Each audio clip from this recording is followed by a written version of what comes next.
S, ಸ್ವಾತಂತ್ರ್ಯ ದಿನಾಚರಣೆಯ ಪ್ರಯುಕ್ತ ವೀರ ಯೋಧರೊಬ್ಬರ ಮನದಾಳದ ಮಾತು.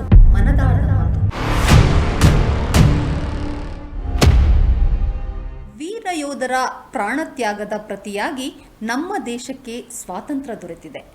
ಇಂದು 80ನೇ ಸ್ವಾತಂತ್ರ್ಯ ದಿನಾಚರಣೆಯ ಸಂಭ್ರಮದಲ್ಲಿ ವೀರ ಯೋಧರ ತ್ಯಾಗ ಬಲಿದಾನವನ್ನು ಸ್ಮರಿಸಬೇಕಿದೆ. ಅದರಂತೆ ನಮ್ಮ ಪ್ರಜಾಶಕ್ತಿ ಟಿವಿಯಲ್ಲಿ ದೇಶ ಸೇವೆ ಮಾಡಿದ ವೀರ ಯೋಧರ ಸೇವೆಯನ್ನು ಸ್ಮರಿಸುವ ಕಾರ್ಯಕ್ರಮವೇ ಇದು ಪ್ರಜಾವೀರ. ಎಸ್, ದೇಶದ ಗಡಿಯಲ್ಲಿ ನಿಂತಿರುವ ಸೈನಿಕನಿಗೆ ಹಬ್ಬ ಹರಿದಿನಗಳಿಲ್ಲ, ಕುಟುಂಬದ ಸಂಭ್ರಮಗಳಿಲ್ಲ, ಕೆಲವೊಮ್ಮೆ ತನ್ನವರ ಕಣ್ಣೀರನ್ನು ಒರೆಸುವ ಸಮಯವಿಲ್ಲ. ಎಲ್ಲಕ್ಕಿಂತ ಮುಖ್ಯವಾಗಿ ದೇಶ ಮೊದಲು ಎಂಬ ಸಂಕಲ್ಪವಿದೆ. ಸ್ವಾತಂತ್ರ್ಯ ದಿನದ ಅಂಗವಾಗಿ ನಮ್ಮ ಪ್ರಜಾಶಕ್ತಿ ಟಿವಿಯಲ್ಲಿ ನಿವೃತ್ತ ಸೈನಿಕರಾದಂಥ ಕೃಷ್ಣ ನಾಯಕ್ ಸರ್ ನಮ್ಮೊಂದಿಗಿದ್ದಾರೆ. ಬನ್ನಿ ಅವರನ್ನ ಕಾರ್ಯಕ್ರಮಕ್ಕೆ ಸ್ವಾಗತಿಸೋಣ ಹಾಗೂ ಅವರ ದೇಶ ಸೇವೆಯನ್ನು ಮೆಲುಕು ಹಾಕ್ತಾ ಹೋಗೋಣ. ಸರ್, ಕಾರ್ಯಕ್ರಮಕ್ಕೆ ಸ್ವಾಗತ. ನಮಸ್ಕಾರ. ಮೊದಲಿಗೆ ಕೃಷ್ಣ ನಾಯಕ್ ಸರ್, ನಿಮ್ಮನ್ನು ನೀವು 35 ವರ್ಷದ ಈ ಒಂದು ಸೇವೆ ದೇಶಕ್ಕಾಗಿ ನೀವು ಮಾಡಿರೋ ಅಂಥ ಸಂದರ್ಭದಲ್ಲಿ ಈ ಕ್ಷಣದಲ್ಲಿ ಮೊದಲನೇದಾಗಿ ನಿಮ್ಮ ಮನಸ್ಸಿನಲ್ಲಿ ಬರ್ತಕ್ಕಂಥ ಮೊದಲನೇ ನೆನಪು ಯಾವುದು? ಹೌದು, ನಾವು ಮೊದಲನೇದಾಗಿ ನಾವು ನಿವೃತ್ತಿ ಹೊಂದಿ ಬರಬೇಕಾದ್ರೆ ನಮಗೆ ಇನ್ನೂ ಸೇವೆ ಮಾಡುವ ಅವಕಾಶ ಸಿಕ್ಕಿದರೆ ನಾವು ಮಾಡ್ಬೋದಾಗಿತ್ತು ಅನ್ನೋ ಒಂದು ಛಲ ನಮ್ಮಲ್ಲಿತ್ತು. ಯಾಕಂದರೆ ನಾವು ಛಲದಿಂದ ನಾವು ದೇಶ ಸೇವೆ ಮಾಡಬೇಕಂತ ಹೋದವರು. ಮತ್ತು ನಿವೃತ್ತಿಯಾಗಿ ಊರಿಗೆ ಬರಬೇಕಾದ್ರೆ ಇಲ್ಲಿನ ನಮ್ಮ ಕೊರಟಗೆರೆ ಜನ, ನಮ್ಮ ಸ್ನೇಹಿತರು ಎಲ್ಲ ಯಾವುದೇ ಭೇದ ಭಾವ ಇಲ್ಲದೇ ನಮ್ಮನ್ನು ಸ್ವಾಗತ ಮಾಡಿದ ಕ್ಷಣ ಇವತ್ತು ನಮಗೆ ತುಂಬ ಸಂತೋಷ ಆಗ್ತಿದೆ. ಇಷ್ಟು ವರ್ಷಗಳ ಕಾಲ ಸೇವೆಯಲ್ಲಿ ನಿಮ್ಮ ಕುಟುಂಬವನ್ನು ನೀವು ಎಷ್ಟು ಬಾರಿ ಅಲ್ಲಿ ಮಿಸ್ ಮಾಡ್ಕೊಂಡಿರ್ಬೋದು? ಸುಮಾರು ಸರಿ. ಯಾಕಂದರೆ ನಾವು ದೇಶ ಸೇವೆಗಂತ ಹೋದಾಗ ತುಂಬ ಕಡಿಮೆ ರೇರ್ ನಾವು ನೆನಪು ಮಾಡೋದು. ನೆನಪು ಬಂದ್ರೂ ಪ್ರಯೋಜನವಿರಲಿಲ್ಲ. ಕಾರಣ ಯಾಕಂತಂದರೆ ನಾವು ನಮ್ಮ ಡ್ಯೂಟಿಯಲ್ಲೇ ನಾವು ಬ್ಯುಸಿ ಆಗಿರ್ತಿದ್ವಿ. ಒಂದು ಕ್ಷಣ ನೆನಪು ಬರ್ತಾಯಿದೆ ಅಂದರೆ, ನಮ್ಮ ಮಾತೃತಾಯಿ ಸಮಾನ ನಮ್ಮ ಅತ್ತಿಗೆಯವ್ರು ಒಂದು ಸರಿ ಅವರು ನಿಧನ ಹೊಂದಾಗ ನಾವು ಆ ಟೈಮಲ್ಲಿ ಹಾಜರಾಗಲಿಲ್ಲ. ಆ ಒಂದು ಕ್ಷಣ ನಮಗೆ ಈಗಲೂ ಮನಸ್ಸಲ್ಲಿ ಒಂದು ನೆನಪು ಬರ್ತದೆ, ನೋವಿದೆ. ಸರ್, ಅಲ್ಲಿನ ನಿಮ್ಮ ದಿನಚರಿ ಹೇಗಿರುತ್ತೆ ಸರ್? ಅಲ್ಲಿ ಬೆಳಿಗ್ಗೆ ಎದ್ದರೆ ನಾವು ಹೆಚ್ಚಿನದಾಗಿ ಅಂದರೆ ಫಿಸಿಕಲಿ ನಾವು ಫಿಟ್ನೆಸ್ ಇದ್ದರೆ ನಾವು ಪ್ರತಿಯೊಂದು ವ್ಯವಸ್ಥೆ ಡ್ಯೂಟಿ ಮಾಡೋದಕ್ಕೂ ಕೆಲವು ಟೈಮಲ್ಲಿ ಬೆಟ್ಟ ಗುಡ್ಡು ಹತ್ತಬೇಕಾಗುತ್ತೆ. ಅದನ್ನೆಲ್ಲ ಇದು ಮಾಡಬೇಕಾದ್ರೆ ಬೆಳಿಗ್ಗೆ 4:45 ಗಂಟೆಗೆ ಎದ್ದುಬಿಟ್ಟು ನಮ್ಮ ಸ್ನಾನ ಇದು ಮಾಡಿ ನಂತರ ಫಿಸಿಕಲ್ ಫಿಟ್ನೆಸ್ PT ಮಾಡಿ ಎಲ್ಲ ಇದು ಮಾಡಿ ರೆಡಿಯಾಗಿ ಮತ್ತೆ ನಂತರ ನಾವು ಡ್ಯೂಟಿಗೆ ತಯಾರಾಗಬೇಕಾಗುತ್ತೆ. ನಿಮಗೆ ಅಲ್ಲಿ ಡ್ಯೂಟಿ ಅವರ್ಸ್ ಅಂತ ಫಿಕ್ಸ್ ಆಗಿರುತ್ತಾ ಅಥವಾ there is no time limit? ಯಾಕೆಂದರೆ ನಮಗೆಲ್ಲ ತಿಳಿದಂಗೆ ಸೈನಿಕರಿಗೆ ಟೈಮ್ ಲಿಮಿಟ್ ಅನ್ನೋದಿಲ್ಲ ಅಂತ. ಇಲ್ಲ, ಅನ್ಲಿಮಿಟೇ.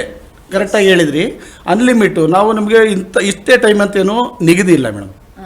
ನಾವು ಪ್ರತಿ ಒಂದು ಟೈಮಲ್ಲೂ ನಾವು ರೆಡಿಯಾಗೇ ಇರಬೇಕು. ಹೌದು, ಪ್ರತಿ ಕ್ಷಣ ನಿಮಗೆ ಯಾವಾಗ ಏನು ಬರುತ್ತೆ ಅನ್ನೋದಕ್ಕೆ ನೀವು ಪ್ರಿಪೇರ್ಡ್ ಇರ್ತೀರಾ. ಹೌದು ಹೌದು. ಎಸ್ ಸರ್, ನಿಮ್ಮ ಮಗಳು ಮದುವೆ ಮುಗಿಸಿ ಬೀಗ್ರೂಟಕ್ಕೂ ಕೂಡ ಉಳಿದೆ ನೀವು ಕಾಶ್ಮೀರಕ್ಕೆ ವಾಪಸ್ ಹೋದ್ರಿ. ಆ ನಿರ್ಧಾರ ತಗೊಳ್ಳುವಾಗ ಒಬ್ಬ ತಂದೆಯಾಗಿ ಮತ್ತು ಒಬ್ಬ ಯೋಧನಾಗಿ ನಿಮ್ಮೊಳಗಡೆ ನಡೆದಂಥ ಸಂಘರ್ಷ ಹೇಗಿತ್ತು?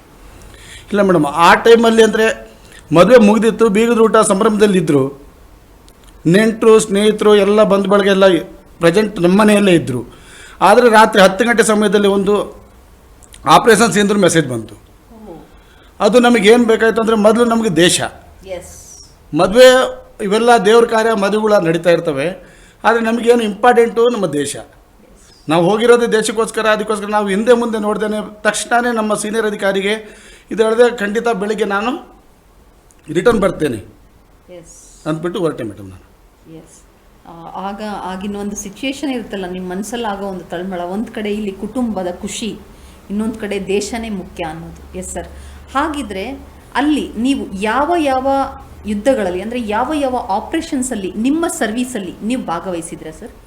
ಇಲ್ಲ, ನಾವು ಸುಮಾರು ಈಗ 35 ವರ್ಷ ಸರ್ವಿಸಲ್ಲಿ 16 ವರ್ಷ ನಾವು ಕಾಶ್ಮೀರದಲ್ಲಿ ಮಾಡಿದ್ವಿ ಮೇಡಮ್. ಸೂಪರ್. ಹೌದು, ಬೇರೆ ಬೇರೆ ಸ್ಟೇಟ್ಗೆ ಹೋಗೋದು, ಮತ್ತೆ ಕಾಶ್ಮೀರ, ಮತ್ತು ನಾರ್ತ್ ಈಸ್ಟ್ ಮಣಿಪುರ, ಎಲ್ಲಿ ಟೆರರಿಸ್ಟ್ ಎಲ್ಲಿ ಜಾಸ್ತಿ ಇದೆ, ಎಲ್ಲಿ ದೇಶಕ್ಕೆ ಆಪತ್ತಿದೆ ಆ ಜಾಗದಲ್ಲಿ ನಮ್ಮನ್ನು ನಿಯುಕ್ತಿ ಮಾಡ್ತಿದ್ರು. ಟೋಟಲ್ ನಾನು 16 ವರ್ಷ ನಾನು ಕಾಶ್ಮೀರದಲ್ಲೇ ಮಾಡಿದ್ದೀನಿ. ಈಗ ನಿವೃತ್ತಿ ಬರಬೇಕಾದ್ರೂ ನಾನು ಕಾಶ್ಮೀರದಿಂದಲೇ ಬಂದೆ. ಹೌದು. ಸೂಪರ್. ಅಲ್ಲಿ ಅಂದರೆ ಪ್ರಪ್ರಥಮವಾಗಿ ನಾವು ಹೋಗಿದ್ದೆ ಅಲ್ಲಿ ಟ್ರೈನಿಂಗ್ ಮುಗಿದ ನಂತರ ನಾವು ಪಂಜಾಬು. ಆ ಟೈಮಲ್ಲಿ ಆತಂಕವಾದಿಗಳು ಉತ್ತಂಗದಲ್ಲಿ ತುಂಬ ಇದು ಆಕ್ಟಿವಿಟಿ ಅಲ್ಲಿ ಇದಿತ್ತು. ಟೂ ವೀಲರ್ ಸರ್ಕಾರ ಅಲ್ಲಿ ಟೂ ವೀಲರ್ಗಳು ಬ್ಯಾನ್ ಮಾಡಿದರು. ಯಾಕಂದ್ರೆ ಟೂ ವೀಲರ್ ಬರೋದು ಜನಗಳು ಹೊಡೆದಾಕಿ ಬೇಗ ಫಾಸ್ಟಾಗಿ ಹೋಗ್ಬಿಡ್ತಿದ್ರು. ಆ ಒಂದು ಪರ್ಪಸ್ಸಿಂದ ಏನು ಮಾಡಿದ್ರು, ಟೂ ವೀಲರೇ ಅಲ್ಲಿ ಬ್ಯಾನ್ ಮಾಡಿ ಮತ್ತು ನಾವು ಮೊದಲನೇದಾಗಿ ನಾವು ಹೋಗಿದ್ದೆ ಪಂಜಾಬ್ಗೆ. ಫಸ್ಟ್ ಪೋಸ್ಟಿಂಗ್ ನಮ್ಮದು ಪಂಜಾಬ್. ಹೌದು. ಆ ಟೈಮಲ್ಲಿ ಮುಖ್ಯಮಂತ್ರಿ ಬೇಹಂತ್ ಸಿಂಗ್ ಇದ್ದರು. ಅವ್ರ ಜೊತೆಲಿ KPS ಗಿಲ್ ಅಂತೇಳಿ DG ಇದ್ದರು. ಅವರು ಭಾರಿ ಇದರಿಂದ ಅವರ ಒಂದು ಇದರಿಂದ ಚಾಣುಕ್ಯತನದಿಂದ ಅಲ್ಲಿ ಮಿಲಿಟೆಂಟ್ಸ್ಗಳನ್ನ ಸದೆ ಬಡಿದ್ರು ಅಲ್ಲಿ. ಹೌದು ಸರ್. ಮತ್ತು ಈ ಸಿಂಧೂರ್ ನಮಗೆ ಯಾಕೆಂದರೆ ನಮ್ಗೆ ಜಾಸ್ತಿ ಇತ್ತೀಚಿನ ದಿನಗಳಲ್ಲಿ ಈಗಿನ ಯೂತ್ಸ್ಗೆ ಗೊತ್ತಿರೋದು ಕಾರ್ಗಿಲ್, ಸಿಂಧೂರ್, ಈ ಎಲ್ಲದರಲ್ಲೂ ಭಾಗಿಯಾದಂಥ ಸಂದರ್ಭದಲ್ಲಿ ನಿಮಗೆ ಏನು ಅನ್ನಿಸ್ತಾ ಇತ್ತು? ಇಲ್ಲ, ಆಪರೇಷನ್ ಸಿಂಧೂರ್ ನಡೆದಿದ್ದು ಒಂದು ಇದು ಅಮಾಯಕರನ್ನ ಹೊಡೆದಿದ್ದು ನಮಗೂ ತುಂಬ ಕಣ್ಣೀರು ಬಂತು. ಆ ಸೈನಿಕರೆಲ್ಲ ಏನಂದರೆ ಆ ಟೈಮಲ್ಲಿ ನಮಗೆ ಒಂದು ಯುದ್ಧ ನಡೆದು ಬಿಟ್ಟರೆ ಒಳ್ಳೇದು ಅನ್ನಿಸ್ತು. ಯಾಕಂದರೆ ಆ ಛಲ ನಮ್ಮಲ್ಲಿ ಹುಟ್ಟುಬಿಡ್ತು. ಪಾಪ ಅದು ಆ ಟೈಮಲ್ಲಿ ಹೊಸದಾಗಿ ಮ್ಯಾರೇಜ್ ಆಗಿ ಒಂದು ಎಂಜಾಯ್ ಮಾಡೋ ಟೈಮಲ್ಲಿ ಬಂದು ಇದು ಮಾಡೋ ಒಂದು ನಮ್ಮ ಕಾಶ್ಮೀರ ಅಂತೇಳಿ ಒಂದು ಸ್ವರ್ಗ ಅಂತ ಹೇಳ್ತಾರೆ. ಅಲ್ಲಿ ಓಡಾಡೋದಕ್ಕೆ ಬಂದ ಟೈಮಲ್ಲಿ ಮಿಲಿಟೆಂಟ್ಗಳು, ದುಷ್ಕರ್ಮಿಗಳು ಅವ್ರನ್ನ ಹೊಡೆದಿದ್ದು, ಅಮಾಯಕರನ್ನ ಹೊಡೆದಿದ್ದು ನಮಗೆ ತುಂಬ ಒಂದು ನೋವಿನ ಘಟನೆ ಅದು. ಸರ್, ನೀವು 15 ವರ್ಷಗಳ ಕಾಲ ಕಾಶ್ಮೀರಲ್ಲೇ ಸೇವೆ ಸಲ್ಲಿಸಿದ್ದೀರಾ ಅನ್ನೋದಕ್ಕೆ ಈ ಪ್ರಶ್ನೆ ಕೇಳ್ತೀನಿ. ಕಾಶ್ಮೀರ್ನ ಮೊದಲಿನ ಪರಿಸ್ಥಿತಿಗೂ ಇವತ್ತಿನ ಪರಿಸ್ಥಿತಿ ಹೇಗಿದೆ? ಇಲ್ಲ, ಲಾಟ್ ಆಫ್ ಡಿಫ್ರೆನ್ಸ್ ಇದೆ. ಸ್ಟಾರ್ಟಿಂಗಲ್ಲಿ ನಾವು ಹೋಗಬೇಕಾದ್ರೆ ಸೈನಿಕರಿಗೆ ಒಂದು ಸರಿಯಾದ ವೆಪನ್ ಆಗಲಿ, ಆಧುನಿಕವಾದ ವೆಹಿಕಲ್ಗಳಾಗಲಿ ಯಾವುದೇ ಒಂದು ವ್ಯವಸ್ಥೆ ಇರಲಿಲ್ಲ ಮೇಡಮ್ ನಾವು ಹೋಗಬೇಕಾದ್ರೆ. ಈಗಿನ ಇದಕ್ಕೂ ಈಗ ಆ ಟೈಮಲ್ಲಿ ನಮಗೆ ಅಷ್ಟೊಂದು ಸ್ವತಂತ್ರ ಇರಲಿಲ್ಲ. ನಾವು ಹೋಗ್ಬಿಟ್ಟು ಮಿಲಿಟರಿಸ್ಗಳನ್ನ ಹಿಡಿದಕ್ಕೆ ಹೋಗ್ಬೇಕಾದ್ರೆ ಲೋಕಲ್ ಜನ ನಮಗೆ ಸಪೋರ್ಟ್ ಮಾಡ್ತಿರಲಿಲ್ಲ. ನಮಗೆ ದೊಡ್ಡ ಸಮಸ್ಯೆ ಅಂದರೆ ಅಲ್ಲಿ ಲೋಕಲ್ ಜನ ನಮಗೆ ಯಾವ ವಿಧದಲ್ಲೂ ಸಪೋರ್ಟ್ ಮಾಡ್ತಿರಲಿಲ್ಲ. ಈಗ 370 370 ಇದಾದ ಮೇಲೆ ಕ್ಯಾನ್ಸಲ್ ಆದಮೇಲೆ ನಮಗೆ ಒಂದು ಸ್ವತಂತ್ರ ಸ್ವತಂತ್ರ ಸಿಕ್ದಂಗೆ ಆಯಿತು. ಈಗ ಅಲ್ಲಿನ ಜನಗಳು ಸಹ ಈಗ ಡಿಫ್ರೆಂಟ್ ಕಾಣ್ತಾ ಇದ್ದಾರೆ. ಈಗ 6 ತಿಂಗಳು ಅಂಗಡಿ ಮುಗ್ಗಟ್ಟುಗಳು, ಶಾಲೆಗಳು ಎಲ್ಲ ಬಂದಿರ್ತಿದ್ವು. 144 ಮಾಡಿಬಿಟ್ಟು ಅದನ್ನೆಲ್ಲ ಜನಗಳಿಗೆ ತೊಂದರೆ ಆಗ್ತಿತ್ತು. 6 ತಿಂಗಳು ನಾವು ಕಣ್ಣಾರೆ ಕಂಡಿರೋ. ಹೌದು, 6 ತಿಂಗಳು ಕರೆಂಟ್ ಇಲ್ಲ, ಹಾಲಿಲ್ಲ, ನೀರಿಲ್ಲ, ಆ ಥರ ವ್ಯವಸ್ಥೆ ಜನಗಳು ಪಾಪ ಅಲ್ಲಿ ಇದು ಮಾಡಿದ್ರು. ಕಾರಣ ಅಲ್ಲಿನ ಪರಿಸ್ಥಿತಿ ಆ ಥರ ಮಿಲಿಟೆಂಟ್ಸ್ ಇದ್ರು. ಇವಾಗಿನ ಸಿಚುವೇಶನ್ ಹೇಗಿದೆ ಸರ್? ಈಗಿನ 100ಕ್ಕೆ ಒಂದು 80% ಸುಧಾರಣೆ ಆಗಿದೆ. ಹೌದು, ಬೆಟರ್ ಇದೆ. ಯಾಕಂದರೆ ನಾವು ಕಣ್ಣಾರೆ 16 ವರ್ಷ ನಾವು ಪ್ರಾಕ್ಟಿಕಲ್ ಗ್ರೌಂಡಲ್ಲಿ ಇರೋದ್ರಿಂದ ಪ್ರತಿಯೊಂದು ನಮ್ಗೆ ಅನುಭವ ಆಗಿದೆ. ಅಲ್ಲಿನ ಜನಗಳ ಪರಿಸ್ಥಿತಿ, ಅವ್ರ ಜನಗಳು ಅವರು ತನ್ನಷ್ಟಕ್ಕೆ ತಾನೇ ಖುಷಿಯಾಗಿದ್ದಾರೆ. ಅವ್ರು ಬಿಸ್ನೆಸ್ ಮಾಡ್ತಾ ಇದ್ದಾರೆ. ಪ್ರತಿಯೊಂದು ಜನಗಳ ಜೊತೆ ಅವೇರ್ನೆಸ್ ಆಗಿ ಚೆನ್ನಾಗಿ ಇದು ಮಾಡ್ತಾ ಇದ್ದಾರೆ ಈಗ. ಸರ್, ನೀವು ಸೇನೆಗೆ ಸೇರಿದ ಆರಂಭದಲ್ಲಿ ಪಂಜಾಬ್ಗೆ ನೀವು ಫಸ್ಟ್ ಜಾಯಿನ್ ಆಗಿದ್ದು ಮಿಲಿಟೆನ್ಸಿ ಪರಿಸ್ಥಿತಿ ಇತ್ತು ಅಂತ ಹೇಳ್ತೀರಾ. ಆಗಿನ ಪಂಜಾಬ್ ಹೇಗಿತ್ತು? ಜೊತೆಗೆ ರಾತ್ರಿ ಸರಿಯಾಗಿ ನಿದ್ರೆ ಕೂಡ ಮಾಡೋಕ್ಕೆ ಆಗದೆ ಆಂಬುಷ್ಗಳಲ್ಲಿ ಕರ್ತವ್ಯ ನಿರ್ವಹಿಸಿದ ದಿನಗಳು ಕೂಡ ಇದೆ. ಅದನ್ನು ನೀವು ನೆನಪು ಮಾಡ್ಕೊಳ್ಳೋದಾದರೆ? ಹೌದು, ಪಂಜಾಬಲ್ಲಿ ಎಷ್ಟು ಬಿಸಿಲಿದೆ ಅಷ್ಟು ಕೋಲ್ಡ್ ಸಹ ಅಷ್ಟೇನೆ. ಕೊರಿಯೋ ಚಳಿಯಲ್ಲಿ ರಾತ್ರಿ ಹಗಲನ್ನೋದೇ ನಾವು ಮಿಲಿಟೆಂಟ್ಸ್ ಆ ಥರ ಇದ್ದರು. ನಾವು ಕಬ್ಬಿನ ತೋಟದಲ್ಲಿ ರಾತ್ರಿ ಹೋಗ್ಬಿಟ್ಟು ಅಂಬುಷ್ ಹಾಕಿ ನಾವು ಮಿಲಿಟರಿಸ್ಗಳನ್ನ ಕಾದು ಅವ್ರನ್ನ ಹಿಡಿತಾ ಇದ್ವಿ ಆ ಟೈಮಲ್ಲಿ. ಅಂದರೆ ಸರ್ಕಾರ ಸಪೋರ್ಟ್ ಮಾಡ್ತು. ಆಗಿನ ಸರ್ಕಾರ ಬೇಹಂತ್ ಸಿಂಗ್ ಮತ್ತು KPS ಗಿಲ್ DG ಅವರಿದ್ದರು. ಅವ್ರು ನಮಗೆ ಸಂಪೂರ್ಣವಾಗಿ ಸಪೋರ್ಟ್ ಆಗಿದ್ದರು. ಯೂತ್ಸ್ ಯಾರೇ 18 ವರ್ಷದ ಮೇಲ್ಪಟ್ಟು ಯಾರಿಗೆ ಹೊರಗಡೆ ಇದ್ದ ತಕ್ಷಣ ಅವ್ರು ಹಿಡಿದು ವಿಚಾರಣೆ ಮಾಡೋದು, ಆ ಒಂದು ವ್ಯವಸ್ಥೆ ಚೆನ್ನಾಗಿತ್ತು. ಅಲ್ಲಿ ಅವ್ರನ್ನ ಕಂಟ್ರೋಲ್ ಮಾಡಬೇಕಂತಂದರೆ ಅದೊಂದು ವ್ಯವಸ್ಥೆ ಚೆನ್ನಾಗಿತ್ತು. ಅಲ್ಲಿ ಅಷ್ಟೇ ಸ್ಟ್ರಿಕ್ಟ್ ಆಗಿ ಆ ಟೈಮಲ್ಲಿ ಮಿಲಿಟರಿ ಫೋರ್ಸ್ಗೆ ಸರ್ಕಾರ ಇದರಿಂದನೇ ಆ ಒಂದು ನಿಮಗೆ ಕೆಲಸ ಮಾಡಲಿಕ್ಕೆ ಈಸಿ ಆಯಿತು. ಎಸ್. ಹಾಗಿದ್ರೆ ನೀವು ಕಾರ್ಗಿಲ್ ಯುದ್ಧದ ಸಂದರ್ಭದಲ್ಲಿ ನೀವು ಸೇನೆಯಲ್ಲಿ ಇದ್ರಿ. ಯುದ್ಧದ ಬಗ್ಗೆ ಆ ದಿನಗಳಲ್ಲಿ ಅದನ್ನು ಎದುರಿಸಿದ ರೀತಿ ಹೇಳೋದಾದರೆ? ಹೌದು, ಅದು ಪ್ರತಿ ವರ್ಷವೂ ಚಳಿಗಾಲದಲ್ಲಿ ಆ ಜಾಗನ ಬಿಟ್ಟು ಪಾಕಿಸ್ತಾನ ಸೇನೆ ಹಿಂದೆ ಸರಿತಿತ್ತು. ಅದು ಒಂದು ನಿಯಮ ಪಾಲನೆ ಮಾಡಿಕೊಂಡು ಇಂಡಿಯಾ ಮತ್ತು ಪಾಕಿಸ್ತಾನ ಒಂದು ಕಟ್ಟುನಿಟ್ಟಿನ ಒಂದು ಪಾಲನೆ ಮಾಡ್ಕೊಂಡು ಬರ್ತಿತ್ತು. ಪಾಕಿಸ್ತಾನ ಮತ್ತು ಸೈನಿಕರ ಜೊತೆ ಅಲ್ಲಿನ ಉಗ್ರವಾದಿಗಳು ಸೇರಿಕೊಂಡು ಅದನ್ನು ನಮ್ಮ ದೇಶದ ಸೈನಿಕರನ್ನ ಒಂದು ಮೋಸ ಮಾಡಿದ್ರು. ನಮ್ಮ ಸೈನಿಕರು ಹಿಂದೆ ಸರಿದ್ರು. ಅವರು ಅದನ್ನೇ ಒಂದು ಇದು ಮಾಡಿಕೊಂಡು ಪ್ಲ್ಯಾನ್ ಮಾಡಿಕೊಂಡು ನಮ್ಮನ್ನು ಮೋಸ ಮಾಡಿದರು. ಹೆಂಗೆ ಒಳ್ಳೊಳ್ಳೆ ಕಾರ್ಗಿಲ್ ದೊಡ್ಡ ಅತಿಯಾದ ಎತ್ತರವಾದ ಜಾಗ, ಆ ಜಾಗನ ಅವ್ರು ಕಬಳ್ಕೊಂಡು ಅದು ನಿಂತ್ಕೊಂಡು ಇದು ಮಾಡಿದಾಗ ಅಲ್ಲಿ ನಾವು ತಲುಪಬೇಕಾದ್ರೆ ಎಷ್ಟು ಕಷ್ಟಪಟ್ಟಿದ್ದೀವಿ ಅಂದರೆ ಅದು ನಮ್ಮ ಸೈನಿಕರಿಗೆ ಗೊತ್ತು. ಭಾರಿ ಅಂತ ಕೊರಿಯೋ ಚಳಿಯಲ್ಲಿ ಅವ್ರು ಯಾಕಂದರೆ ಮೇಲಿಂದ ಫೈರಿಂಗ್ ಮಾಡ್ತಾ ಇದ್ದಾರೆ, ಅದನ್ನು ನಾವು ನಿಭಾಯಿಸ್ಕೊಂಡು ನಾವು ಅದನ್ನು ನಮ್ಮ ರಕ್ಷಣೆ ಮಾಡ್ಕೊಂಡು ನಾವು ಮೇಲೆ ಹತ್ತಬೇಕು ಅಂದರೆ ಭಾರಿ ಕಷ್ಟಪಟ್ಟು ಆ ಯುದ್ಧನ ಗೆದ್ದಿದ್ದೀವಿ ನಮ್ಮ ದೇಶದ ಸೈನಿಕರು ಆ ಸಂದರ್ಭದಲ್ಲಿ. ಹೌದು. ಆ ಕೊರೀತಾ ಇದ್ದಂಥ ಚಳಿಯಲ್ಲಿ ಇವಾಗ ನೀವು ಎಲ್ಲೋ ಒಂದು ಟೈಮ್ಗೆ ನಿಲ್ಲಿಸ್ಬೇಕು, ಮೂವ್ ಆಗ್ತಿರೋಂಥ ಆ ಸಂದರ್ಭ, ಯಾಕೆಂದರೆ ನಾವು ಕೆಲವೊಂದು ಸೋಷಿಯಲ್ ಮೀಡಿಯಲ್ಲೆಲ್ಲ ನೋಡ್ತೀವಿ ಸರ್, ಕೆಲವು ಸೈನಿಕರು ಅವ್ರ ಮನುಷ್ಯನ ಅಥವಾ ಇವ್ರಿಗೇನಾದರೂ ಅದ್ಭುತವಾದ ಶಕ್ತಿ ಇದೆಯಾ ಅನಿಸುತ್ತೆ. ಆ ಒಂದು ಹಿಮ ಇದರಲ್ಲಿ ಅವ್ರ ಕಾಲುಗಳೆಲ್ಲ ಯಾವ ಮಟ್ಟಕ್ಕೆ ಆಗ್ಬಿಟ್ಟಿರುತ್ತೆ ಅಂದರೆ ನಿಜವಾಗ್ಲೂ ಕಣ್ಣಲ್ಲಿ ನೀರೆಲ್ಲ ಯಪ್ಪ ಹೆಂಗಪ್ಪ ಇರೋದನ್ನೆಲ್ಲ ನಿಭಾಯಿಸ್ತಾರೆ ಅನ್ಸುತ್ತೆ. ಖಂಡಿತ ನಿಜ. ಅದು ಯಾವ ಥರ ಅಂತಂದರೆ ನಾವೊಂದು ಗ್ಲಾಸ್ ನೀರು ಕುಡಿಬೇಕು ಅಂದ್ರೂ ಒಂದು ಅದು ಕಾಸ್ಕೊಂಡೇ ಕುಡಿಬೇಕು. ಅಲ್ಲೂ ಕಲ್ಲಿದ್ದಲನ್ನು ಬಿದ್ದು ಮಾಡಿ ಅದ್ರ ಮೇಲೆ ಅದನ್ನು ಮಂಜುಗಡ್ಡೆನ ಇಟ್ಟು ಬಿಸಿ ಮಾಡಿ ನಾವು ನೀರು ಕುಡಿಯೋದು ಅಂತಂಥ ಸಂದರ್ಭನ ನಾವು ನೋಡಿದ್ದೀವಿ. ಹೌದು. ಸ್ನಾನ ಮಾಡೋಕ್ಕೊಂದು 1 ವಾರ 15 ದಿವಸ ಆಗ್ತಿದ್ದು ಆ ವಿದ್ಯುತ್ ಟೈಮಲ್ಲಿ. ಯುದ್ಧದ ಟೈಮಲ್ಲಿ ನೀವು 15 ದಿನ ಸ್ನಾನ ಮಾಡ್ತಿರ್ಲಿಲ್ಲ. ಊಟ ತಿಂಡಿ ಎಲ್ಲ ಯಾವ ರೀತಿ ನೀವು ಅಲ್ಲಿ ನಿಭಾಯಿಸ್ಕೊಳ್ತಿದ್ರಿ ಸರ್ ಆ ಸಂದರ್ಭ? ಇಲ್ಲ, ಊಟ ತಿಂಡಿ ಅಂದರೆ ಕೆಲವು ಟೈಮಲ್ಲಿ ಟೈಮಲ್ಲೂ ಸರಿಯಾದ ಟೈಮಿಗೆ ಊಟ ಸಿಗ್ತಿರ್ಲಿಲ್ಲ. ಆದ್ರೂ ನಮ್ಮ ಇಂಡಿಯಾ ಸರ್ಕಾರ, ನಮ್ಮ ದೇಶದ ಇದು ಅವಾಗ ದಿವಂಗತ ಶ್ರೀ ಅಟಲ್ ಬಿಹಾರಿ ವಾಜಪೇಯಿ ಅವರು ಇದ್ದರು. ಅವರು ಛಲದಿಂದ ನಮ್ಮ ಸೈನಿಕರಿಗೆ ಒಂದು ಬೆನ್ನೆಲುಬಾಗಿ ನಿಂತರು ಮೇಡಮ್. ಹೌದು. ನಾವು BJP ಸರ್ಕಾರ ಅಂತ ಹೇಳೋದಲ್ಲ, ಇವತ್ತಿನ ಈ ಕಾಶ್ಮೀರದ ಪರಿಸ್ಥಿತಿಗೂ ಇವತ್ತಿನ ಮೋದಿ ಸರ್ಕಾರದ ತುಂಬ ಪ್ರಾಮುಖ್ಯತೆ ವಹಿಸುತ್ತೆ. ಅವತ್ತಿನ ಕಾರ್ಗಿಲ್ ಯುದ್ಧದಲ್ಲೂ ಕೂಡ ವಾಜಪೇಯಿ ಅವರ ಸರ್ಕಾರ ತುಂಬ ಪ್ರಮುಖ ಪಾತ್ರ ವಹಿಸುತ್ತೆ. ಅದರ ಬಗ್ಗೆ 2 ಮಾತು ನಾವು ಆಡುವಾಗಿಲ್ಲ. ಎಸ್, ಅದೇ ರೀತಿಲಿ ಸರ್, ನೀವು ಕಾಶ್ಮೀರದಂಥ ಸೂಕ್ಷ್ಮ ಪ್ರದೇಶ ಇರ್ಬೋದು, ಮತ್ತು ಅಂಡಮಾನ್ನಂತಹ ದ್ವೀಪಗಳಲ್ಲಿ ಆ ಪ್ರದೇಶದಲ್ಲಿ ನೀವು ಕರ್ತವ್ಯ ನಿರ್ವಹಿಸುವಂಥ ಸಂದರ್ಭದಲ್ಲಿ ನಿಮ್ಮ ಅನುಭವ ಹೇಗಿತ್ತು? ಅಂಡಮಾನ್ ನಿಕೋಬಾರ್ ನಾನೊಂದು 2 ವರ್ಷ ಅಲ್ಲಿದ್ದೆ. ಆ ಟೈಮಲ್ಲಿ ಅದನ್ನು ಒಂದು ಹಳೆ ಕಾಲದಲ್ಲಿ ಇದು ನಮ್ಮ ಸ್ವತಂತ್ರಕ್ಕೋಸ್ಕರ ಹೋರಾಡಿದಂಥ ಸುಭಾಷ್ ಚಂದ್ರ ಬೋಸ್, ಸಾವರ್ಕರ್ ಮತ್ತು ಕೆಲವು ಭಗತ್ ಸಿಂಗ್ ಅವ್ರನ್ನ ಎಷ್ಟು ಹಿಂಸೆಯಾಗಿ ಅದನ್ನು ಪ್ರಾಣಹಿಂಸೆಯಾಗಿ ಮಾಡಿದ್ದಾರೆ ಅಂತ ನಾವು ಕಣ್ಣಾರೆ ನೋಡಿದ್ದೀವಿ. ಅಲ್ಲಿ ಅವ್ರು ಎಷ್ಟು ಅವ್ರಿಗೆ ಹಿಂಸೆ ಕೊಡ್ತಿದ್ರು ಅಂತೇಳಿ ಅದನ್ನು ಹೇಳ್ತಾರೆ. ಬ್ರಿಟಿಷ್ನವ್ರು ಕಟ್ಸಿದಂಥ ಸೆಲ್ಯುಲರ್ ಜೈಲು ಅಂತಿದೆ, ಅದು 700 ಕೊಠಡಿ ಅಲ್ಲಿದೆ. ಅದರಲ್ಲಿ ಒಬ್ಬ ಪೊಲೀಸ್ನವ್ರು ನಿಂತ್ಕೊಂಡು, ಒಬ್ಬ ಆರ್ಮಿಯವನು ಯಾರು ಬ್ರಿಟಿಷರು ನಿಂತ್ಕೊಂಡ್ರು ಆ ಎಲ್ಲ 700 ರೂಮ್ಗಳನ್ನೂ ಒಬ್ಬನೇ ನೋಡ್ಬೋದು. ಆ ಸಿಸ್ಟಮಲ್ಲಿ ಕಟ್ಸಿದ್ದಾರೆ. ಅದು ಸುತ್ತಲೂ ನೀರು, ಮಧ್ಯದಲ್ಲಿ ಜೈಲಿದೆ. ಅಲ್ಲಿ ಏನು ಒಂದು ರೂಮಲ್ಲಿ ಒಬ್ಬರೇ ಇರಬೇಕು, ಒಂದು ಬೆಳಕಿಲ್ಲ, ನೀರಿಲ್ಲ. ಅಷ್ಟೊಂದು ಹಿಂಸೆಯಾಗಿ ನಮ್ಮ ಸ್ವತಂತ್ರದಕ್ಕೆ ಓಡಾಡ್ದಂಥ ನಮ್ಮ ಭಗತ್ ಸಿಂಗ್ ಆಗಲಿ, ಸಾವರ್ಕರ್ ಆಗಲಿ ಅವ್ರನ್ನ ಹಿಂಸೆ ಕೊಟ್ಟು ಇದು ಮಾಡಿದ್ದಾರೆ. ಅವ್ರ ಪ್ರತಿಮೆಗಳನ್ನ ಇವತ್ತೂ ಆ ಜಾಗದಲ್ಲಿ ಸೆಲ್ಯೂರ್ ಜೈಲ್ ಮುಂದ್ಗಡೆನೇ ಇಟ್ಟಿದ್ದಾರೆ. ಕಣ್ಣಾರೆ ನೋಡು. ಆ ಟೈಮಲ್ಲಿ ಅಟಲ್ಜಿ ಅವರು ಅಲ್ಲಿಗೆ ಬಂದರು, ನಾವಲ್ಲಿ ಪ್ರೆಸೆಂಟ್ ಇದ್ವಿ, ನಾವು ಪ್ರೊಟೆಕ್ಷನ್ ಮಾಡಿದ್ವಿ. ನಮ್ಮ ಸೈನಿಕರನ್ನೆಲ್ಲ ಉಪದೇಶಿಸಿ ಅವ್ರು ಕೆಲವು ಮಾತಾಡಿದ್ರು.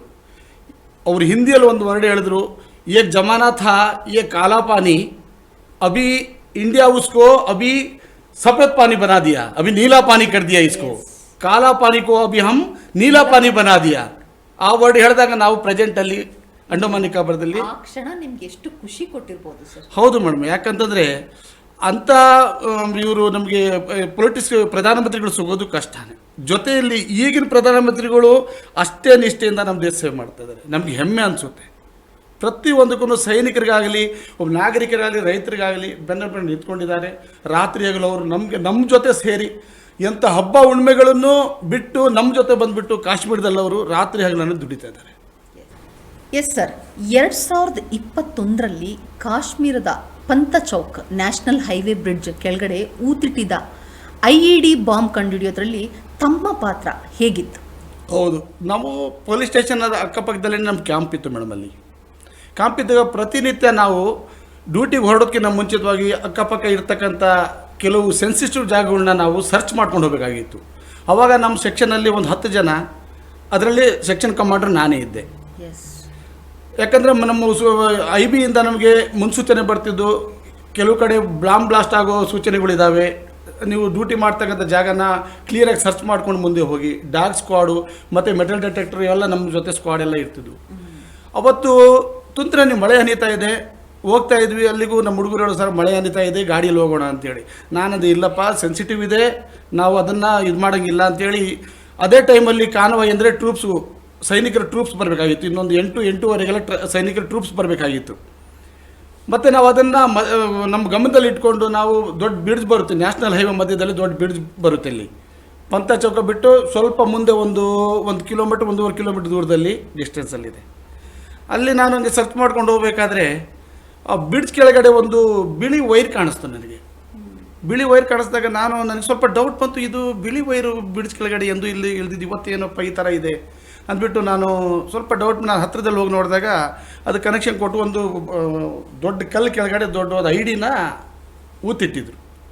ತಕ್ಷಣವೇ ನಾನು ನಮ್ಮ ಸೀನಿಯರ್ ಅಧಿಕಾರಿಗೆ ನಾನು ಇನ್ಫಾರ್ಮೇಷನ್ ಕೊಟ್ಟೆ, ಸರ್ ಈ ಥರ ನನಗೆ ಸ್ವಲ್ಪ ಡೌಟ್ ಇದೆ, ಇದು ಐ ಡಿ ಥರ ಕಾಣ್ತಿದೆ ಸರ್. ಅವರು ಬೆಳಿಗ್ಗೆನೇ ಏನು ರೀ ನಾಯಕರೇ ಇದು ಬೆಳಿಗ್ಗೆ ನೀವು ಐ ಡಿ ಹೇಳ್ತಾಯಿದ್ರಿ ಬೆಳಿಗ್ಗೆನೇ ಅಂತೇಳಿ ಅವ್ರು ತಕ್ಷಣವೇ ಜೀಪ್ ತೊಗೊಂಡು ಓಡಿ ಬಂದರು. ಅಲ್ಲಿಗೆ ಬಂದುಬಿಟ್ಟು ನೋಡಿದಾಗ ಡಾಗ್ ಸ್ಕ್ವಾಡ್ನ ಅಲ್ಲಿಗೆ ಬಿಟ್ವಿ ನಾವು. ಡಾಗ್ ಸ್ಕ್ವಾಡ್ ಬಿಟ್ಟಾಗ ಡಾಗ್ ಹೋಗ್ಬಿಟ್ಟು ಅದನ್ನು ಸರ್ಚ್ ಮಾಡಿ 3 ಸುತ್ತು ಹೊಡೆದ್ಬಿಟ್ಟು ಅಲ್ಲಿ ಕೂತ್ಕೊಂಡು ನಮಗೆ ಇದಾಯಿತು, ಇದು ಐ ಡಿನೇ ಅಂತೇಳಿ. ಅವಕ್ಕೆಲ್ಲ ಟ್ರೈನಿಂಗ್ ಕೊಟ್ಟಿರ್ತಾರೆ ಡಾಗ್ಗೆಲ್ಲ.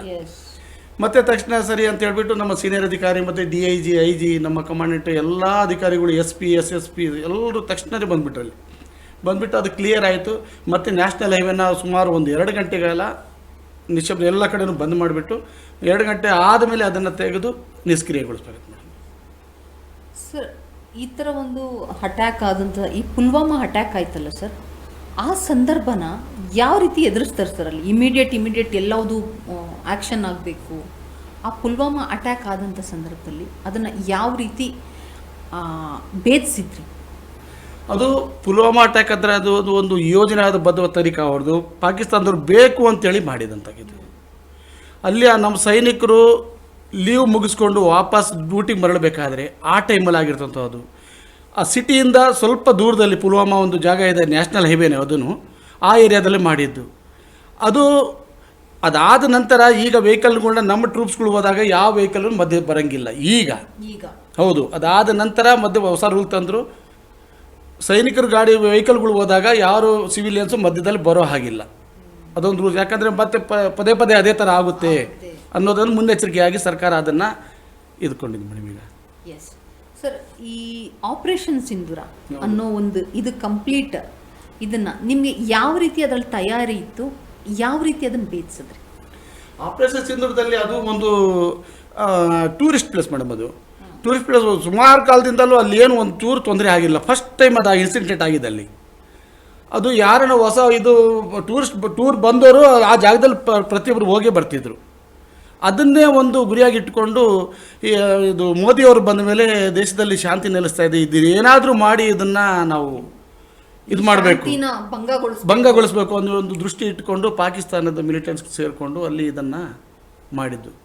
ಎಸ್ ಸರ್, ನೀವೇನೋ ನಿಮ್ಮ ಮಗಳ ಮದುವೆ ಸಂದರ್ಭದಲ್ಲಿ ಬೀಗ್ರೂಟ ನಡೆಯೋಕ್ಕೂ ಮುಂಚೆ ದೇಶ ಸೇವೆಗೆ ಹೋಗೋಕೆ ರೆಡಿಯಾಗಿ ನಿಂತು, ಆ ಸಂದರ್ಭದಲ್ಲಿ ನಿಮ್ಮ ಕುಟುಂಬ ಆಗಲಿ ನಿಮ್ಮ ಮಗಳು ಹೊಸ್ದಾಗಿ ಬಂದಿರತಕ್ಕಂಥ ಅಳಿಯ ಆಗಲಿ ಅದನ್ನು ಯಾವ ರೀತಿ ಅಕ್ಸೆಪ್ಟ್ ಮಾಡಿದ್ರು ಸರ್ ನೀವು ಹೋಗೋದ್ರ ಬಗ್ಗೆ? ಅವ್ರಿಗೆ ತುಂಬ ದುಃಖ ಆಯಿತು. ಅವ್ರು ನನಗೆ ಇಲ್ಲಪ್ಪ ಇನ್ನೊಂದು ದಿವಸ ಎಕ್ಸ್ಟೆಂಡ್ ಮಾಡಿ ಅಂದರು. ನಾನು ಅದನ್ನು ಕೇಳಲಿಲ್ಲ. ಇಲ್ಲಮ್ಮ, ನಾವು ಸೆಲೆಕ್ಷನ್ ಆಗಿರೋದೇ ಇದಕ್ಕೆ, ಈ ಟೈಮಲ್ಲಿ ನಾವು ಹಿಂದಿರಬಾರ್ದು ಅಂಥೇಳಿ ನಾನು ಇದನ್ನು ಅಧಿಕಾರಿಗಳು ಏನು ಆರ್ಡರ್ ಮಾಡಿದ್ರು, ಮೆಸೇಜ್ ಕಳಿಸಿದ್ರು, ಅದನ್ನು ನಾನು ಒಪ್ಕೊಂಡು. ನೀವು ಅಧಿಕಾರಿಗಳನ್ನು ಕೂಡ ಸರ್ ಇನ್ನೊಂದು 2 ದಿನ ನಂಗೆ ಎಕ್ಸ್ಟೆಂಡೆಡ್ ಲೀವ್ ಕೊಡಿ ಅಂತ ಕೂಡ ನೀವು ಕೇಳಿ? ಇಲ್ಲ ಮೇಡಮ್, ಕೇಳಲಿಲ್ಲ. ಎಸ್, ಅದು ನಿಮ್ಮ ನರನಾಡಿಯಲ್ಲಿ ತುಂಬಿಟ್ಟಿದೆ ದೇಶಭಕ್ತಿ ಅನ್ನೋದು. ನಾವು ಹೇಳ್ತೀವಿ ಅಷ್ಟೇ, ಬಟ್ ಅದು ಕಾರ್ಯರೂಪದಲ್ಲಿ ನೋಡಿದಾಗ ನಿಜವಾಗ್ಲೂ ಸೈನಿಕರಂತ ಡೆಡಿಕೇಟಿವ್ ಪರ್ಸನ್ ನಮ್ಮ ದೇಶದಲ್ಲಿ ಬೇರೆ ಯಾರೂ ನಾವು ಕಾಣಲಿಕ್ಕೆ ಆಗಲ್ವೇನೋ ಅನ್ಸುತ್ತೆ. ಇಲ್ಲ, ಇನ್ನೊಂದು ನಾನು ಬರಬೇಕಾದ್ರೂ ನಮ್ಮ ಅಧಿಕಾರಿಗಳು ಇದೇ ಹೇಳಿ ಬಂದೆ, ದೇಶದ ಒಂದು ಏನಾನೋ ಅಂಥ ಆಪತ್ ಸ್ಥಿತಿ ಬಂದಾಗ ಖಂಡಿತ ಸರ್ ನಾವು ವಾಪಸ್ ಬರೋದಕ್ಕೂ ನಾವು ಈಗಲೂ ರೆಡಿ ಅಂತೇಳಿ ನಾವು ಈ ಮಾತನ್ನ ಹೇಳಿದ್ರಿ ನಿವೃತ್ತಿ ಹೊಂದೋ ಟೈಮಲ್ಲಿ. ಎಸ್, ಹೌದು ಸರ್. ಮತ್ತೆ ಸೈನಿಕ ಅನ್ನೋ ವಿಚಾರಕ್ಕೆ, ಸೈನಿಕರು ಅಂತ ಜಾಯಿನ್ ಆದ ನಂತರ ಅವ್ರಿಗೆ ಕುಟುಂಬ ಎಲ್ಲದಕ್ಕಿಂತ ಮುಖ್ಯವಾಗಿ ದೇಶನೇ ಮುಖ್ಯ ಆಗುತ್ತೆ. ಆ ಮನಸ್ಥಿತಿ, ಅವರು ಆ ಒಂದು ಸ್ಟ್ರಾಂಗ್ ಬಿಲೀವ್ನೆಸ್ಗೆ ಬರೋದು ಯಾವ ರೀತಿಯಲ್ಲಿ ಸರ್?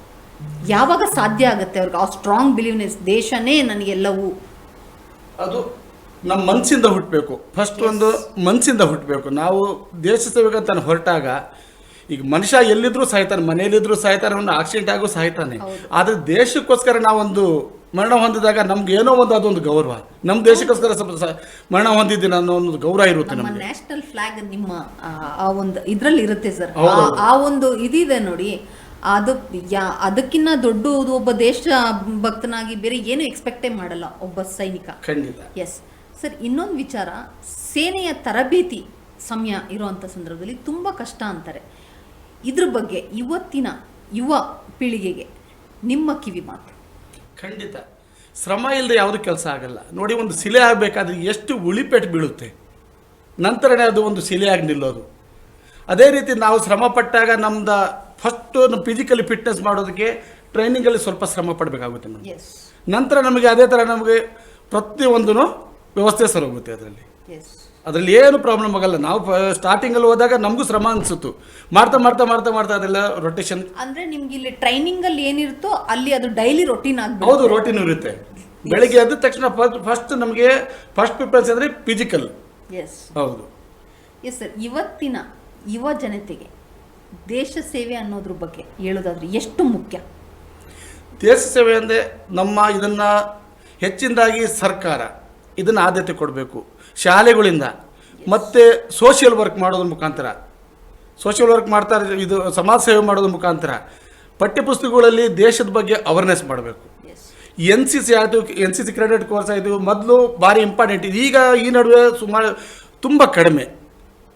ಕಾರಣ ಏನಂತಂದರೆ NCC ಮಾಡಿದ ಮೇಲೆ ಏನು ಪ್ರಯೋಜನ ಇಲ್ವಲ್ಲ ಅನ್ನೋ ಜನ ಯೋಚನೆ ಮಾಡ್ತಾರೆ, ಯುವಕರು.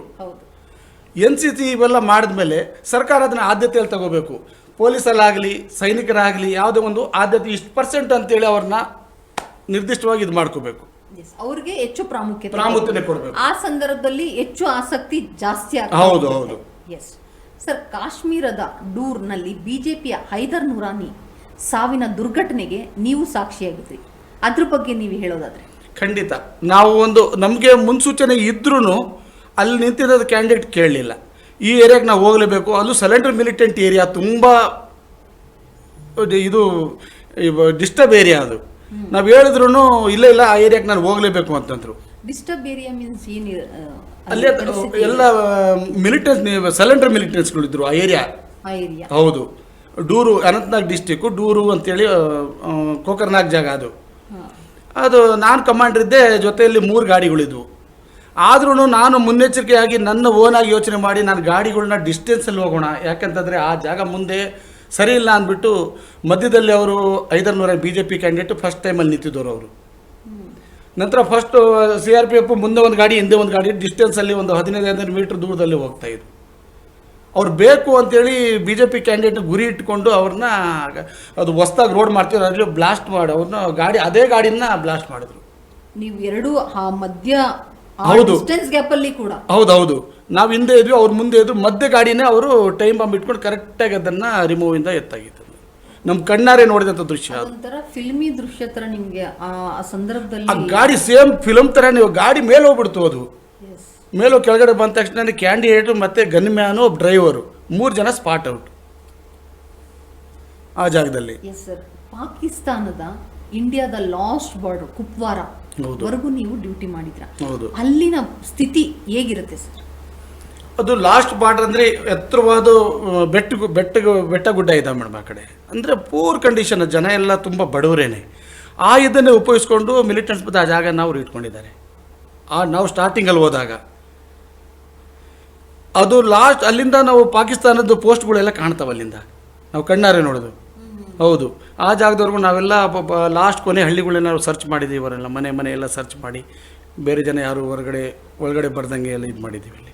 ಸರ್, ಅಲ್ಲಿ ಮೊದಲು ಹೇಳ್ತಾ ಇದ್ರು, ಅದು ಇದೆಲ್ಲ ನಾವು ಕೇಳಿರೋದು, ಯಾಕೆಂದರೆ ನಾವೇನು ಕಣ್ಣಾರೆ ನೋಡು, ಚಿಕ್ಕ ಚಿಕ್ಕ ಮಕ್ಕಳು ಕೂಡ ಕಲ್ಲು ಎಸೆಯೋದು, ತೊಂದರೆ ಮಾಡೋದು, ಆ ರೀತಿ ಎಲ್ಲ ಘಟನೆಗಳು ಅಲ್ಲಿ ಆಗ್ತಾ ಇರುತ್ತೆ ಆಗಾಗ ಅಂತ. ಇವಾಗ ಅಲ್ಲಿ ಪರಿಸ್ಥಿತಿ ಮಕ್ಕಳಿಗೆ ಪಾಠ ಮತ್ತೊಂದು ಕಲಿಸೋಕಿನ ಅವ್ರ ಕೈ ಕಲ್ಲು ಕೊಡ್ತಾರೆ ಅನ್ನೋ ಒಂದು ಇದಿತ್ತು. ಆ ಟೈಮಲ್ಲಿ ಸಂಪೂರ್ಣವಾಗಿ ನಾನು ಆ ಕಲ್ಲಿದ್ರಲ್ಲೇ ಡ್ಯೂಟಿ ಮಾಡಿದ್ದೀನಿ. 2009, 10, 12 ಆ ಟೈಮಲ್ಲಿ ತುಂಬ ಅಂದರೆ 10,000 ಜನ ಕಲ್ಲು ಹಿಡ್ಕೊಂಡು ಅವ್ರು ಕಲ್ಲು ಲೋಡ್ಗೊಟ್ಲೆ ತಂದುಬಿಟ್ಟು ಅವರು ಸ್ಟಾಕ್ ಮಾಡ್ಕೊತಿದ್ರು. ಮೊದಲೇನೆ ಕಲ್ಲು ಎಸೆಯೋರನ್ನ ನಾವು ಕೂಲಿ ಆಳುಗಳು ಕರೆದಂಗೆ ಅವರು ಒಬ್ಬ ಮನುಷ್ಯನಿಗೆ 500 ರೂಪಾಯಿ. ಹೌದು, ಕಲ್ಲು ಎಸೆಯೋಕ್ಕೆ ಅವ್ರು ಕೂಲಿ ಕೊಡ್ತಿದ್ರು 500 ರೂಪಾಯಿ ಅವ್ರು ಕೊಡೋದು. ಯುವಕರು ಬೇರೆ ಏನು ಕೆಲಸ ಮಾಡ್ತಿರ್ಲಿಲ್ಲ, ಸ್ಕೂಲ್ ಕಾಲೇಜ್ ಬಿಟ್ಟು ಬರೀ ಕಲ್ಲು ಎಸೆದ ಕೆಲಸ ಫೋರ್ಸ್ನವ್ರ ಮೇಲೆ. ಹೌದು, ಆ ಟೈಮಲ್ಲಿ ಸೈನಿಕರು ನಮಗೆ ಅವಾಗ ಕೈ ಕಟ್ದಂಗಿತ್ತು. ಆ ಟೈಮಲ್ಲಿ ಅಷ್ಟೊಂದು ಇದೇ ಇರಲಿಲ್ಲ. ನಾವೇನು ಆ ಕಡೆ ಫೈರ್ ಮಾಡಂಗೂ ಇಲ್ಲ, ಈ ಕಡೆ ಮಾತಾಡೋ ಬರೇ ಕಲ್ಲು ಸರ್ಕಾರಿ ವಾಹನಗಳನ್ನೆಲ್ಲ ಜಖಮಿ ಮಾಡಿಬಿಟ್ಟು ಆ ಟೈಮಲ್ಲಿ. ಹೌದು, ಈಗಿನ ಪರಿಸ್ಥಿತಿಯಲ್ಲಿ ನೋಡಿದ್ರೆ 370 ಹೋದ ಮೇಲೆ ಒಂದು ಕಲ್ಲು ಎತ್ತಾಗೂ ಅವರು ಕನಸಲ್ಲೂ ನೋಡಲ್ಲ, ಅಷ್ಟು ಸ್ಟ್ರಿಕ್ಟ್ ಇದೆ ಈಗ. ಹೌದೌದು.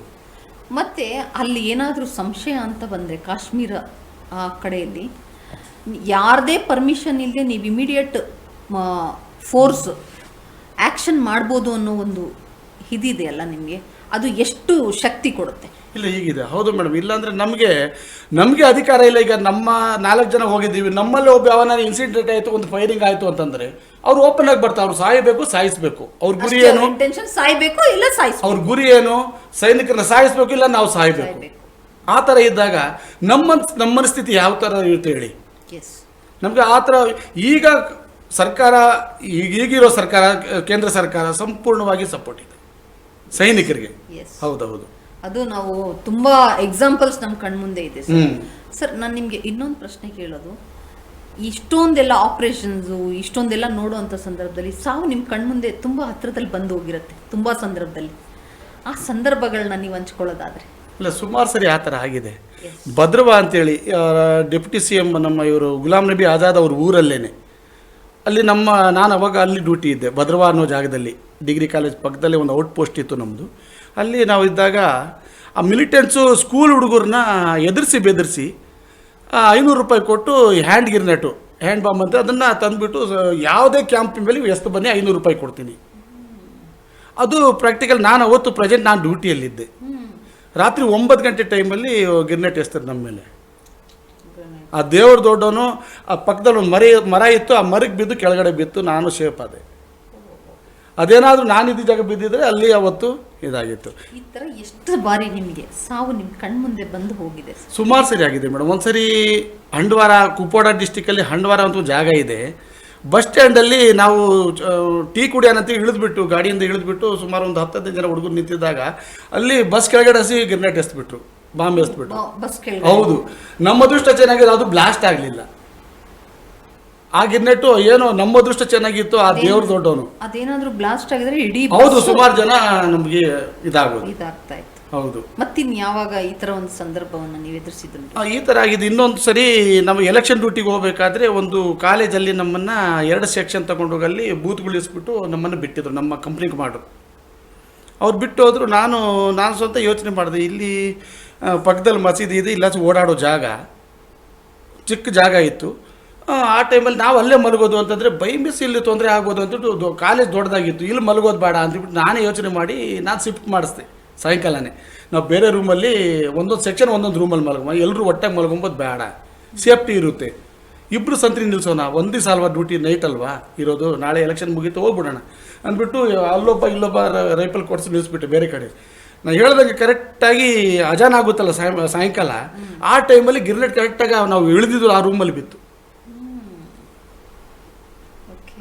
ಅವಾಗ ನಮ್ಮ ಅಸಿಸ್ಟೆಂಟ್ ಇದ್ದವರೆಲ್ಲ ಹೇಳಿದ್ರು, ನಾಯಕ್ ಸರ್ ನೀವು ಹೇಳಿದ್ದು ನೋಡಿ 100ಕ್ಕೆ 100 ಖಂಡಿತ ಇದಾಯಿತು, ಎಲ್ಲ ಉಳ್ಕೊಂಡು ಇವತ್ತು ಅಂತ. ಮತ್ತೆ ನಮ್ಮ ಅಧಿಕಾರಿ ಬಂದರು, ತಕ್ಷಣ ಬಂದರು, ಗಾಡಿಯಲ್ಲಿ ಬಂದುಬಿಟ್ಟು ಈ ಥರ ಬ್ಲಾಸ್ಟ್ ಆಯ್ತಲ್ಲ ಸೆಕ್ಷನ್, ಇದ್ರ ಮೇಲೆ ಇಂಥ ಜಾಗದಲ್ಲಿ ಲೊಕೇಶನ್ ಬಿಟ್ಟು ಅವ್ರು ಇದರಲ್ಲಿ ಸೆಟ್ಟಲ್ಲಿ ಗೊತ್ತಾದಾಗ ಅವ್ರು ಬಂದು ಕೇಳಿದ್ರು. ಈ ಥರ ಸಂಜಯ್ ಸಿಂಗ್ ಅಂತೇಳಿ ಬಿಹಾರದವರು ಅಸಿಸ್ಟೆಂಟ್ ಕಮಾಂಡೆಂಟು ಕೇಳಿದ್ರು, ನಾಯಕರೇ ನೀವು ಈ ಥರ ಎಲ್ಲಿ ನಾನು ಇಲ್ಲಿ ಬಿಟ್ಟಿದ್ನಲ್ಲ, ನೀವು ಅಲ್ಲಿಗೆ ಯಾಕೋ ಹೆಂಗೆ ಹೋದ್ರಿ ಅಂತ. ಇಲ್ಲ ಸರ್ ನಾನೇ ಯೋಚನೆ ಮಾಡ್ಬೋದು, ವೆರಿ ಗುಡ್ ಅಂದ್ಬಿಟ್ಟು. ಆಮೇಲೆ ನಮ್ಗೆ ಇಲ್ಲ ಆ ಥರ ಕೆಲವು ಟೈಮಲ್ಲಿ ಸ್ವಂತ ಯೋಚನೆ ಮಾಡಬೇಕಪ್ಪ ಡ್ಯೂಟಿ. ಸರ್ ನೀವು ಅಲ್ಲಿರುವಂಥ ಸಂದರ್ಭದಲ್ಲಿ ಪ್ರತಿಯೊಂದು ಸನ್ನಿವೇಶ ಸಂದರ್ಭ ಪ್ರತಿಯೊಂದನ್ನು ಅನುಮಾನದಿಂದನೇ ನೋಡೋ ಸಂದರ್ಭ ಇರುತ್ತಲ್ವ ನಿಮಗೆ? ಹೌದು ಮೇಡಮ್. ಅಲ್ಲಿ ನಾವು ಕ್ಯಾಂಪಿಂದ ಹೊರಗಡೆ ಹೋಗಬೇಕಾದ್ರೆ ಕೆಲವು ಸಿಚುವೇಶನ್ನು ವಾಪಸ್ ಬರ್ತೀವೋ ಇಲ್ವೋ ಅಂತೇಳಿ ನಮಗೆ ಒಂದು ಡೌಟ್ ಇರುತ್ತೆ ಕೆಲವು ಜಾಗಗಳಲ್ಲಿ. ಅವಾಗ ನಾವೇನು ಮಾಡ್ತೀವಿ ಅಂದರೆ, ನಿಜವಾದ ಒಂದು ವಿಷಯ ಹೇಳ್ತೀನಿ, ನಾವು ಮನೆಯಿಂದ ಡ್ಯೂಟಿ ಹೊರಡಬೇಕಾದ್ರೆ ಮತ್ತು ದೇವಸ್ಥಾನಕ್ಕೆ ಹೋಗ್ತಿದ್ವಿ ಪ್ರತಿಯೊಬ್ಬರೂ. ಹೋಗ್ಬಿಟ್ಟು ದೇವ್ರ ಅಡ್ಡು ಬಿದ್ದು ನಮಗೆ ಸುರಕ್ಷಿತ ವಾಪಸ್ ತರಿ ಅಂತೇಳಿ. ಹೌದಲ್ವಾ? ಎಲ್ಲರಿಗೂ ಅದೊಂದು ಇದ್ದೇ ಇರುತ್ತೆ. ಮನುಷ್ಯರು ನಾವು ಅಲ್ಟಿಮೇಟ್ಲಿ ಹೌದು. ನಾವೇನೇ ಆದ್ರೂ ಮನುಷ್ಯರು, ನಮಗೂ ಒಂದು ಬದುಕೋ ಆಸೆ ಇರುತ್ತೆ. ಅದೇ ಸರ್, ಆ ಸೈನಿಕರಲ್ಲಿ ವಿಲ್ ಪವರ್ ಹೆಂಗೆ ಕ್ರಿಯೇಟ್ ಆಗುತ್ತೆ ಅನ್ನೋದೇ ಒಂದು ದೊಡ್ಡ ಯಕ್ಷ ಪ್ರಶ್ನೆ. ಅಂದರೆ ಅಲ್ಲಿ ಒಂದು 80% ಮುಸ್ಲಿಮ್ಸ್ ಕಾಶ್ಮೀರದಲ್ಲಿ, ಆದರೂ ಎಲ್ಲ ಮುಸ್ಲಿಮ್ಸ್ ಆ ಥರ ಅಂತ ನಾವು ಹೇಳೋದಕ್ಕೆ ಬರಲ್ಲ. ಯಾರೋ ಒಬ್ರು ಮಾಡ್ತಾರೆ ಪಾಪ, ಬೇರೆಯವ್ರಿಗೂ ಒಂದು ಇದು ಮಾಡ್ತಾರೆ. ಅದು ನಾವು ಕಣ್ಣಾರೆ ಕಂಡಿರೋ ಜಾಗ. ಅಲ್ಲೇ ಕೆಲವು ಮುಸ್ಲಿಮ್ಸ್ ಫ್ರೆಂಡ್ಸು, ಒಂದ್ಸರಿ ನಾನು ಅಂಗಡಿಗೆ ಒಂದು 4 ಜನ ಹುಡುಗರು ಕರ್ಕೊಂಡು ಸಾಮಂತರನಂತೂ ಹೋಗ್ತಿದ್ದೆ. ಒಳ್ಳೆ ಫ್ರೆಂಡ್ಗಳು ಇದ್ದಾರೆ ನನಗೆ ಈಗಲೂ. ಅವರು ಪರಿಚಯ ಇದ್ದರು. ನಾನು ಹೋದ ತಕ್ಷಣ, ನಾಯಕ್ ಸರ್ ನಾನು ಸಾಮಾನು ಕಳಿಸ್ತೀನಿ, ಫೋನಲ್ಲಿ ಹೇಳ್ರಿ, ನೀವು ವಾಪಸ್ ಹೋಗಿ ಅಂತಂದರು. ಯಾಕ್ರಿ ಅಂತಂದು, ಕೇಳಬೇಡಿ, ನೀವು ವಾಪಸ್ ಹೋಗಿ ಅಂತಂದರು. ತಿರ್ಗಿ ಹೋದ್ಮೇಲೆ ನನಗೆ ಫೋನ್ ಮಾಡಿ ಹೇಳಿದ್ರು, ನಾನು ನಮ್ಮ ಅಂಗಡಿ ಎದುರುಗಡೆನೇ ಒಬ್ಬ ಮಿಲಿಟೆಂಟ್ ನಿಂತಿದ್ದ, ನಾನು ನೋಡಿದ್ದೆ, ಆ ಪರ್ಪಸ್ಗೆ ನಿಮ್ಗೆ ಹೇಳಿದೆ ನೀವು ವಾಪಸ್ ಹೋಗಿ ನಾಯಕ್ ಅಂತ ಹೇಳಿ. ಇವತ್ತು ಮೊನ್ನೆ ಹೋದಾಗಲೂ ನಾನು ಅವ್ರ ಮನೆಗೆ ಹೋಗ್ಬಿಟ್ಟು ಮಾತಾಡ್ಸ್ಕೊಂಡು ಬಂದೆ. ನನಗೆ ಇವತ್ತು ಮರ್ತಿಲ್ವಲ್ಲ ನಾಯಕ್ ಅಂದರು. ಇಲ್ಲ ಸರ್, ಅವತ್ತು ನಿಮಗೆ ನಮ್ಮ ಸೆಕ್ಷನ್ ಉಳಿಸಿದ್ದೀರಾ ನೀವು ಅಂತೇಳಿ. ಹೌದು, ತುಂಬಾ ಈ ರೀತಿಯಲ್ಲಿ ನಿಮ್ಗೆ ಎಲ್ಲೋ ಒಂದ್ ಕಡೆ ಇನ್ಫಾರ್ಮೇಶನ್ ಕೊಡುವಂತ ಇನ್ಫಾರ್ಮೇಟರ್ಸ್ ಇರ್ತಾರಲ್ಲ, ತುಂಬಾ ಜನ ಇದ್ದಾರೆ ನಿಮ್ಗೆ. ಯಾಕೆಂದ್ರೆ ಎಲ್ಲವೂ ಕಮಾಂಡೋ ಮುಖಾಂತರನೇ ಆಗೋದಿಲ್ಲ, ಕೆಲವೊಬ್ರು ಇನ್ಫಾರ್ಮೇಟರ್ಸ್ ಸಿವಿಲ್ ಲೋಕಲ್ ಪಬ್ಲಿಕ್ಸ್ ಏನೇ ಕೆಲವು ಈಗ ತುಂಬಾ ಇದ್ದಾರೆ. ಈಗ ಏನಂತಾರೆ, ಯಾವ ಮನೆಗಳೆಲ್ಲ ಆಗ್ತಾವ ಆ ಮನೆಗಳನ್ನ ಇದು ಮಾಡ್ತಾರೆ. ಸರ್ಕಾರ ಸಂಪೂರ್ಣವಾಗಿ ಅವ್ರನ್ನ ಇದು ಮಾಡ್ತಾರೆ, ತಂದೆ ತಾಯಿ ಎಲ್ಲರೂ ಇದು ಮಾಡ್ತಾರೆ. ಕಾರಣ ಯಾಕಂದ್ರೆ ಇದು ಮಿಲಿಟರೀಸ್ ಕಡಿಮೆ ಮಾಡಬೇಕು ಅಂತ ಹೇಳಿ ದೃಷ್ಟಿಯಿಂದ ಕಂಪ್ಲೀಟ್ ಆಗಿ ಇದನ್ನ ಹೌದು ಶಮನಗೊಳಿಸಬೇಕು. ಈಗ ಯಾರು ಸಪೋರ್ಟ್ ಮಾಡಲ್ಲ, ಮಿಲಿಟರೀಸ್ಗಳಿಗೆ ಮನೆ ಹತ್ರನೇ ಬಿಟ್ಕೊಂಬಲ್ಲ. ಈಗ ನಾವು ಹೋದ್ರೆ ಸಲಾಮ್ ಹೊಡಿತಾರೆ, ಬನ್ನಿ ಸರ್ ನೋಡ್ಕೊಳ್ಳಿ, ಇವೆಲ್ಲ ನೋಡ್ಕೊಂಡು ಹೋಗಿ ಅಂತಾರೆ. ಸರಿ, ಇವಾಗ ಮಿಲಿಟೆಂಟ್ಸ್ ಅಂತ ಹೇಳ್ತಿರಲ್ಲ ಸರ್, ಅವ್ರನ್ನ ಗುರುತಿಸೋದು ಯಾವ ರೀತಿ? ಇವ್ರಿಗೆ ಅವ್ರ ಮೇಲೆ ಒಂದು ಡೌಟ್ ಅಂತ ಕ್ರಿಯೇಟ್ ಆಗುತ್ತೆ. ಅಲ್ಲಿ ಲೋಕಲ್ಲು ಮತ್ತೆ ಸಿವಿಲ್ ಪೊಲೀಸು ಸೈನಿಕರನ್ನು ಕೆಲವ್ರನ್ನ CID ಆಗಿ ಇಂಟೆಲಿಜೆಂಟ್ ಬ್ಯೂರೋ ಆಗಿ ಬಿಟ್ಟಿರ್ತಾರೆ. ಹೌದು, ಅದ್ರ ಮುಖಾಂತರ ಅವ್ರನ್ನ ಕಂಡು ಹಿಡಿದು, ಮತ್ತೆ ಮೊಬೈಲು ಇಂಪಾರ್ಟೆಂಟ್. ಮೊಬೈಲ್ ಇದರಿಂದ ಪ್ರತಿಯೊಂದೂ ಗೊತ್ತಾಗ್ಬಿಡುತ್ತೆ.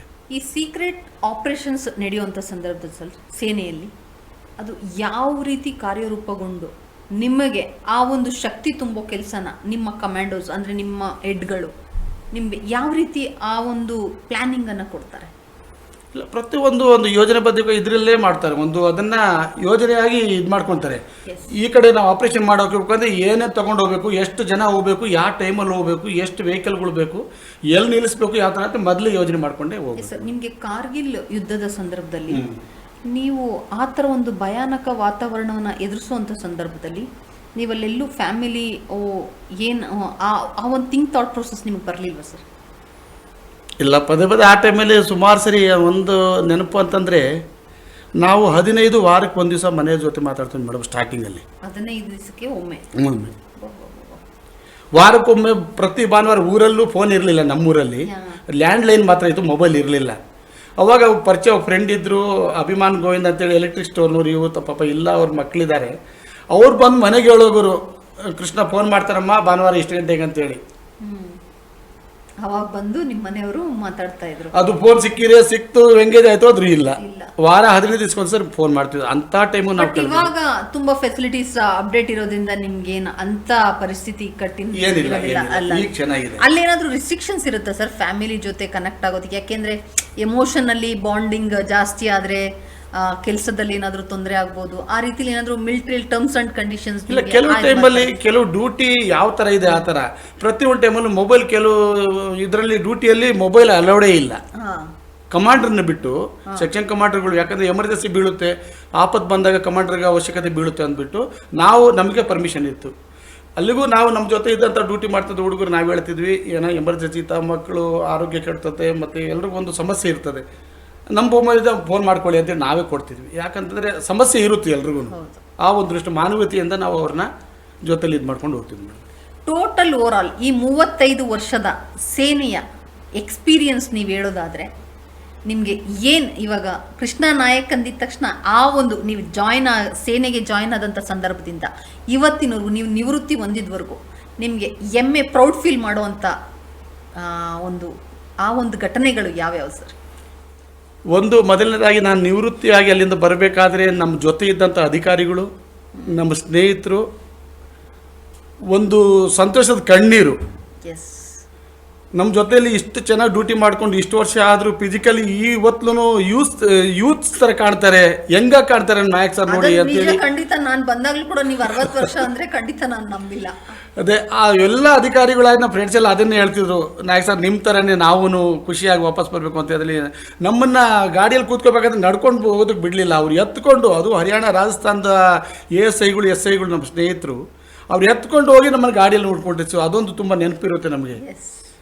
ನೆಕ್ಸ್ಟ್ ಒಂದಂದ್ರೆ ಮನೆಗೆ ಬರಬೇಕಾದ್ರೆ ನಿವೃತ್ತಿ ಹೊಂದಿ ಯಾವುದೇ ಜಾತಿ ಧರ್ಮ ಇಲ್ಲದೆ ಎಲ್ಲ ಸ್ನೇಹಿತರು ಪ್ರತಿಯೊಬ್ಬರು ಹಿಂದೂ ಮುಸ್ಲಿಂ ಕ್ರಿಶ್ಚಿಯನ್ ಎಲ್ಲ ಸೇರಿ ನಾನು ಮಾಡಿದ ಸ್ವಾಗತ ನಾನು ಎಂದೂ ಮರೆಯಲ್ಲ ಮೇಡಮ್.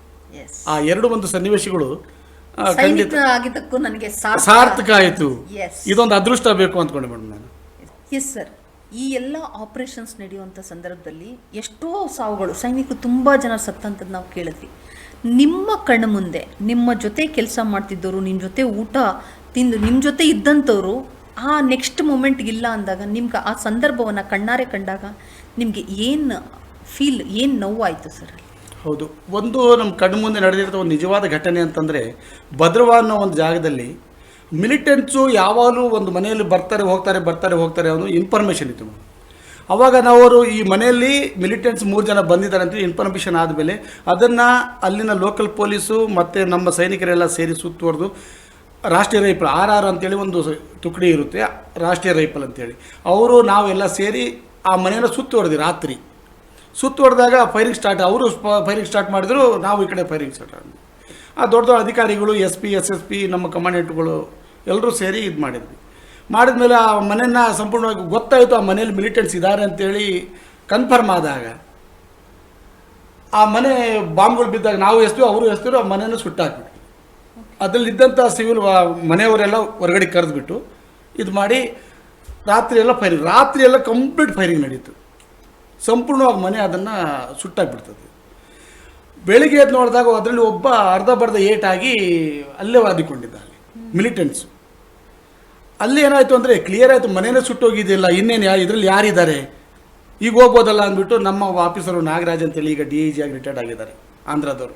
ಅವ್ರ ಜೊತೆ ಗನ್ಮ್ಯಾನ್ಗಳಿದ್ರು, ಒಬ್ಬರು ಶಕ್ತಿವೇಲು ಅಂತೇಳಿ ತಮಿಳ್ನಾಡಿನವರು ಆಪ್ರೇಟ್ರು, ಮತ್ತು ನಮ್ಮ ಕರ್ನಾಟಕದವರು ಚಂದ್ರಶೇಖರ್ ಅಂತೇಳಿ ಹವಲ್ದಾರು ಮಂಗಳೂರಿನವರು.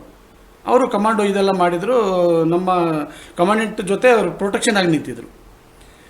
ಆ ಮೆಟ್ಲು ಹತ್ಬಿಟ್ಟು 3 ಫ್ಲೋರ್ ಇತ್ತು, ಮನೆ ಸುಟ್ಟಿತ್ತಲ್ಲ, ಏನೂ ಇಲ್ಲ ಬಿಡು ಇದರಲ್ಲಿ ಅಂದ್ಬಿಟ್ಟು ನೆಟ್ ಒಳಗಡೆ ಹೋದಾಗ ಅಲ್ಲಿ ನಮ್ಮ ಸೀನಿಯರ್ ಅಧಿಕಾರಿ ನಿಂತ್ಕೊಂಡು ಎಲ್ಲ ನೋಡ್ತಾವ್ರೆ.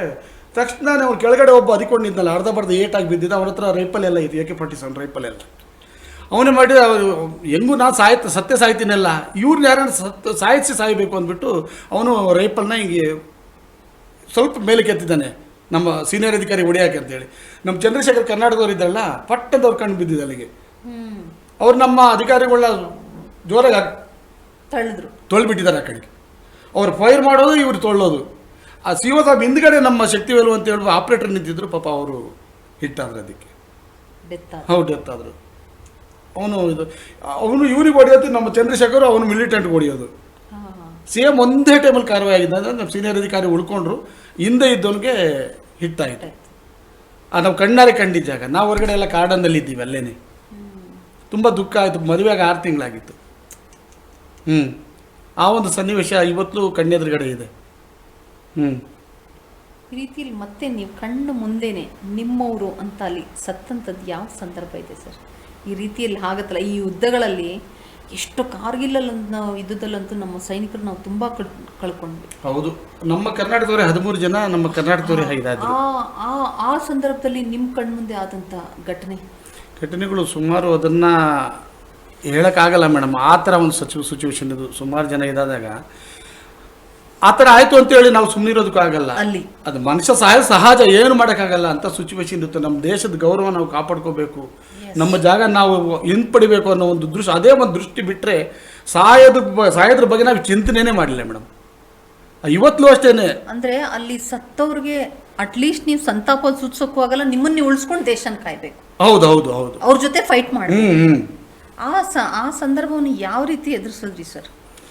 ನೋಡಿ, ಹೆಲಿಕಾಪ್ಟ್ರಲ್ಲಿ ಹೆಣುಗಳು ಬಂದಾಗ ಅದನ್ನು ಒಂದು ಲೈನ ನಿಲ್ಲಿಸಿದಾದಾಗ ನಮಗೆ ಅವ್ರನ್ನ ಒಂದು ಶ್ರದ್ಧಾಂಜಲಿ ಕೊಡೋ ಅಷ್ಟು ನಮ್ಮ ಹತ್ರ ಟೈಮ್ ಇಲ್ಲ.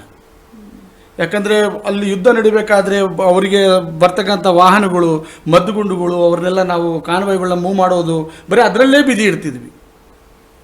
ಸಾಯೋದ್ರ ಬಗ್ಗೆ ನಾವು ಚಿಂತನೆ ಬಿಡಿ, ಇವತ್ತಲ್ಲ ನಾಳೆ ಎಲ್ಲರೂ ಸಾಯಲೇಬೇಕು ಅನ್ನೋ ದೃಷ್ಟಿ ನಮ್ಮಲ್ಲಿ ಇದಾಗಿತ್ತು. ಸರ್, ನೀವು ಅಲ್ಲಿ ಈ ತರ ಆಪರೇಷನ್ ಸ್ಟಾರ್ಟ್ ಆದಾಗ ಮೆಂಟಲಿ ಪ್ರಿಪೇರ್ ಇದ್ಬಿಟ್ಟಿರ್ತೀರಾ ನೀವು? ಹೌದೌದು. ಅಲ್ಲಿ ಎಲ್ಲ ಸೈನಿಕರು ಅಲ್ಲಿ ಯಾವುದೇ ಡಿಪಾರ್ಟ್ಮೆಂಟ್ ಅಲ್ಲಿ ಇದ್ರು ಕೂಡ ಅವ್ರು ವೆಲ್ ಪ್ರಿಪೇರ್ಡ್ ಇರ್ತಾರೆ. ನಾವು ಬದುಕಲೂಬಹುದು, ಸಾಯ್ಲೂಬಹುದು, ಏನ್ ಬೇಕಾದ್ರೂ ಆಗ್ಬೋದು ಅಂತ ಟೈಮಲ್ಲಿ ಮನೆಯಲ್ಲಿ ಏನಾನ ಇನ್ಸಿಡೆಂಟ್ ಆದ್ರೂ ನಾವು ಅಲ್ಲಿಗೆ ಕಳಿಸೋದು. ಯಾಕಂದ್ರೆ ಯುದ್ಧ ದೇಶದಿಂದ ಆದಾಗ ಮನೆ ಕಡೆ ನಾವು ಗಮನನೇ ಕೊಡೋದು ಮೇಡಮ್. ಸುಮಾರು ಸನ್ನಿವೇಶಗಳು ಆ ಥರ ಆಗಿದೆ. ನೀವು ಅಲ್ಲಿರುವಂತ ಸಂದರ್ಭದಲ್ಲಿ ಈ ತರ ಸನ್ನಿವೇಶದಲ್ಲೆಲ್ಲ ಮನೆಗೆ ಎಷ್ಟು ಬಾರಿಗೆ ಒಂದ್ಸರಿ ಫೋನ್ ಮಾಡ್ತಿದ್ರಿ ಸರ್? ಇಷ್ಟು ದಿನಗಳಕ್ಕೊಮ್ಮೆ ಇಲ್ಲಿ ಆ ಟೈಮಲ್ಲಿ ಈ ಯುದ್ಧಗಳು ನಡೆಯುವಂತ ಸಂದರ್ಭದಲ್ಲಿ ಆ ಟೈಮಲ್ಲಿ ಇಲ್ಲ ಬಿಡಿ, ನಮ್ಗೆ ಈ ಕಡೆ ಗಮನನೇ ಇಡ್ತಿರ್ಲಿಲ್ಲ. ಅವರ ಮನೆಯವರೇ ಫೋನ್ ಮಾಡಿ ವಿಚಾರಿಸಿದ್ರು. ಆ ಟೈಮಲ್ಲಿ ಏನು ಫೋನ್ ಎತ್ತಾಗೂ ಸಿಕ್ತಿದ್ರ ನೀವು? ಫೋನ್ಗಳೆಲ್ಲ ಜಮಾ ಮಾಡ್ಬಿಟ್ಟಿದ್ರು ಎಲ್ಲ ಆ ಟೈಮಲ್ಲಿ. ಅಂತ ಟೈಮಲ್ಲಿ ಸಿಚುವೇಶನ್ ಅಲ್ಲಿ ಫೋನ್ಗಳು ಏನೇ ಸಿವಿಯರ್ ಇನ್ಫಾರ್ಮೇಶನ್ ಆದ್ರೂ ಕೂಡ ಅವಾಗ ಅಲ್ಲಿ ಇಲ್ಲ ಇಲ್ಲ ಇಲ್ಲ ಇಲ್ಲ ಆ ಥರ ಎಲ್ಲ ಫೋನ್ಗಳೆಲ್ಲ ಇದು ಮಾಡ್ದ. ಅಂತ ಕ್ರಿಟಿಕಲ್ ಟೈಮಲ್ಲಿ ಏನು ಕೊಡಲ್ಲ, ಸರ್ಕಾರ ಎಲ್ಲ ಇದು ಮಾಡಿರ್ತದೆ. ಅದು ನಮ್ಮ ಒಳ್ಳೇದಕ್ಕೇನೆ. ಎಸ್, ಹೌದು ಹೌದು. ಆ ಮನುಷ್ಯನ್ಗೆ ಏನೇ ನಾವು ಅಂದ್ರೂ ಒಂದು ಫ್ಯಾಮಿಲಿ ಅಟ್ಯಾಚ್ಮೆಂಟ್ ಅಂತ ಇದ್ದೇ ಇರುತ್ತೆ ಸರ್. ಇಲ್ಲಿದು ಏನಾದರೂ ತಲೆಗೆ ಹೋದಾಗ ಕೆಲಸದ ವಿಚಾರದಲ್ಲಿ ಏರುಪೇರಾಗ್ಬೋದು. ಆ ಒಂದು ಸನ್ನಿವೇಶ ಸಹಜ. ಅದಕ್ಕೆ ಅದರಿಂದನೇ ಅದರದೇ ಆದಂಥ ಒಂದಷ್ಟು ರೂಲ್ಸ್ ಆ್ಯಂಡ್ ರೆಗ್ಯುಲೇಷನ್ಸ್ ಅಂತ ಎಲ್ಲ ನಿಮಗೂ ಮಾಡಿರ್ತಾರೆ ಅಲ್ಲಿ. ಮತ್ತು ಇವತ್ತಿನ ಯುವ ಪೀಳಿಗೆ, ನೀವು ಈ 35 ವರ್ಷ ಕಳೆದಿರೋ ಎಕ್ಸ್ಪೀರಿಯನ್ಸಲ್ಲಿ ಇವತ್ತಿನ ಯುವ ಪೀಳಿಗೆಗಳು ಯಾರು ಸೇನೆಗೆ ಸೇರ್ತಾ ಇದ್ದಾರೆ ಅವರೆಲ್ಲರಿಗೂ, ಯಾಕೆಂದರೆ ಇವಾಗ ಇವೆಲ್ಲ ಸ್ವಲ್ಪ ಅಪ್ಡೇಟ್ ಆಗಿದೆ. ಮೊದಲು ನಿಮಗೆ ತುಂಬ ಕಷ್ಟ ಆಗ್ತಿತ್ತು, ಬಟ್ ಇವಾಗ ಒಂದಷ್ಟು ಅಪ್ಗ್ರೇಡೇಷನ್ ಎಲ್ಲ ಇದೆ. ನೀವು ಯುವ ಪೀಳಿಗೆಗೆ ಇನ್ನು ಮುಂದಕ್ಕೆ ಸೇನೆಗೆ ಹೋಗ್ಬೇಕು ಅಂದ್ಕೊಳ್ಳೋರಿಗೆ ಹೇಳೋದಾದರೆ ಏನು ಹೇಳ್ತೀರಾ? ಇಲ್ಲ, ಖಂಡಿತ ಸೇನೆಗೆ ಸೇರಬೇಕು ಮೇಡಮ್. ನೋಡಿ, ಬೇರೆ ದೇಶಕ್ಕೆ ಕಂಪೇರ್ ಮಾಡಿದಾಗ ಈಗ ಇಸ್ರೇಲ್ ಒಂದು ಚಿಕ್ಕ ದೇಶ. ಹೌದು. ಇವತ್ತು ಎಷ್ಟು ಕಂಟ್ರಿಗಳ ವಿರುದ್ಧ ಆದ್ರೂ ಅದು ಅಚಲವಾಗಿ ನಿಂತಿದೆ. ನಮ್ಮ ದೇಶ ಅನ್ನೋ ಒಂದು ಅಭಿಮಾನ ಎಲ್ರಿಗೂ ಹುಟ್ಟಬೇಕು. ಅದು ನಾವು ಮನೆಯಲ್ಲಿ ಪೇರೆಂಟ್ಸ್ ಆಗಲಿ, ನಮ್ಮ ಟೀಚರ್ಸ್ಗಳಾಗಲಿ, ಶಾಲೆಗಳಿಂದಲೇ ಇವನ್ನ ನಾವು ನಮ್ಮ ದೇಶದ ಬಗ್ಗೆ ಅವೇರ್ನೆಸ್ ಮಾಡಬೇಕು. ಮೊದಲು ಮನೆಯಲ್ಲಿ ನಮ್ಮ ದೇಶದ ಬಗ್ಗೆ ಒಂದು ಭಕ್ತಿ, ಭಯ, ದೇಶ ಸೇವೆಗೆ ಮುಡಿಪಾಗಿಡಬೇಕು. ಹೌದು. ನಂತರ ಶಾಲೆಯಲ್ಲಿ ಶುರುವಾಗುತ್ತೆ. ಆಮೇಲೆ ನಮ್ಮ ಸುತ್ತಮುತ್ತಲಿನ ಸಮಾಜ, ದೇಶ ಮೊದಲು ಮಿಕ್ಕಿದ್ದೆಲ್ಲ ಅನ್ನೋದನ್ನ ನಮ್ಮ ನಮ್ಮ ಭಾರತದಲ್ಲಿ ಬಂದ್ಬಿಟ್ರೆ ಬೆಳೆಸ್ಕೊಳ್ಬೇಕು. ಖಂಡಿತ ದೇಶ ಸುರಕ್ಷಿತವಾಗಿರುತ್ತೆ ಮುಂದೆ. ಮತ್ತೆ ನಮ್ಮ ದೇಶದಲ್ಲಿ ಇವಾಗ ಬೇರೆ US ಕಂಟ್ರೀಸು, ಬೇರೆ ಬೇರೆ ದೇಶಗಳಲ್ಲಿ ಸೇನೆ ಕಂಪಲ್ಸರಿ ಇಷ್ಟು ವರ್ಷ ಮಾಡ್ಲೇಬೇಕು. ಆ ಒಂದು ಇದನ್ನ ನಮ್ಮ ದೇಶಕ್ಕೆ ತಂದ್ರೆ ಹೇಗಿರುತ್ತೆ ಸರ್? ಚೆನ್ನಾಗಿರುತ್ತೆ ಮೇಡಮ್. ಅದು ಎಸ್, ದೇಶದ ಬಗ್ಗೆ ಒಂದು ಇದಿರುತ್ತೆ, ಅವೇರ್ನೆಸ್ ಆಗುತ್ತೆ. ಆಪತ್ತು ಬಂದಾಗ ಪ್ರತಿಯೊಬ್ಬರನ್ನು ನಮ್ದೇ ಒಂದು ಅಳಿಲು ಸೇವೆ ಇರುತ್ತೆ ಅಲ್ಲವರ. ದೇಶ ನಮಗೆ ಏನು ಕೊಡ್ತು ಅನ್ನೋದಕ್ಕಿಂತ ದೇಶಕ್ಕೆ ನಾವೇನು ಕೊಟ್ಟು ಅನ್ನೋ ಅಭಿಮಾನ ಎಲ್ಲರಲ್ಲೂ ಹುಟ್ಟಬೇಕು. ಎಸ್ ಸರ್, ನೀವು ಈ ಯುದ್ಧಗಳಾದಂಥ ಸಂದರ್ಭದಲ್ಲಿ, ಈ ಒಂದು ಆಪರೇಷನ್ಸಲ್ಲಿ ಭಾಗಿಯಾದಂಥ ಸಂದರ್ಭದಲ್ಲಿ ನೀವು ಒಂದಷ್ಟು ಎದುರಾಳಿಗಳನ್ನ, ದೇಶದ್ರೋಹಿಗಳಿರ್ಬೋದು ಅಥವಾ ಬೇರೆಯವ್ರನ್ನ ಎಲ್ಲ ಒಂದು ಶೂಟ್ ಮಾಡೋ ಒಂದು ಸಂದರ್ಭ ಅದೆಲ್ಲ ಬಂದಿರುತ್ತೆ. ಆ ಒಂದು ಸಂದರ್ಭದಲ್ಲಿ ನೀವು ಯಾವ ರೀತಿ ಅದನ್ನು ಹ್ಯಾಂಡ್ಲ್ ಮಾಡಿದ್ರಿ ಸರ್?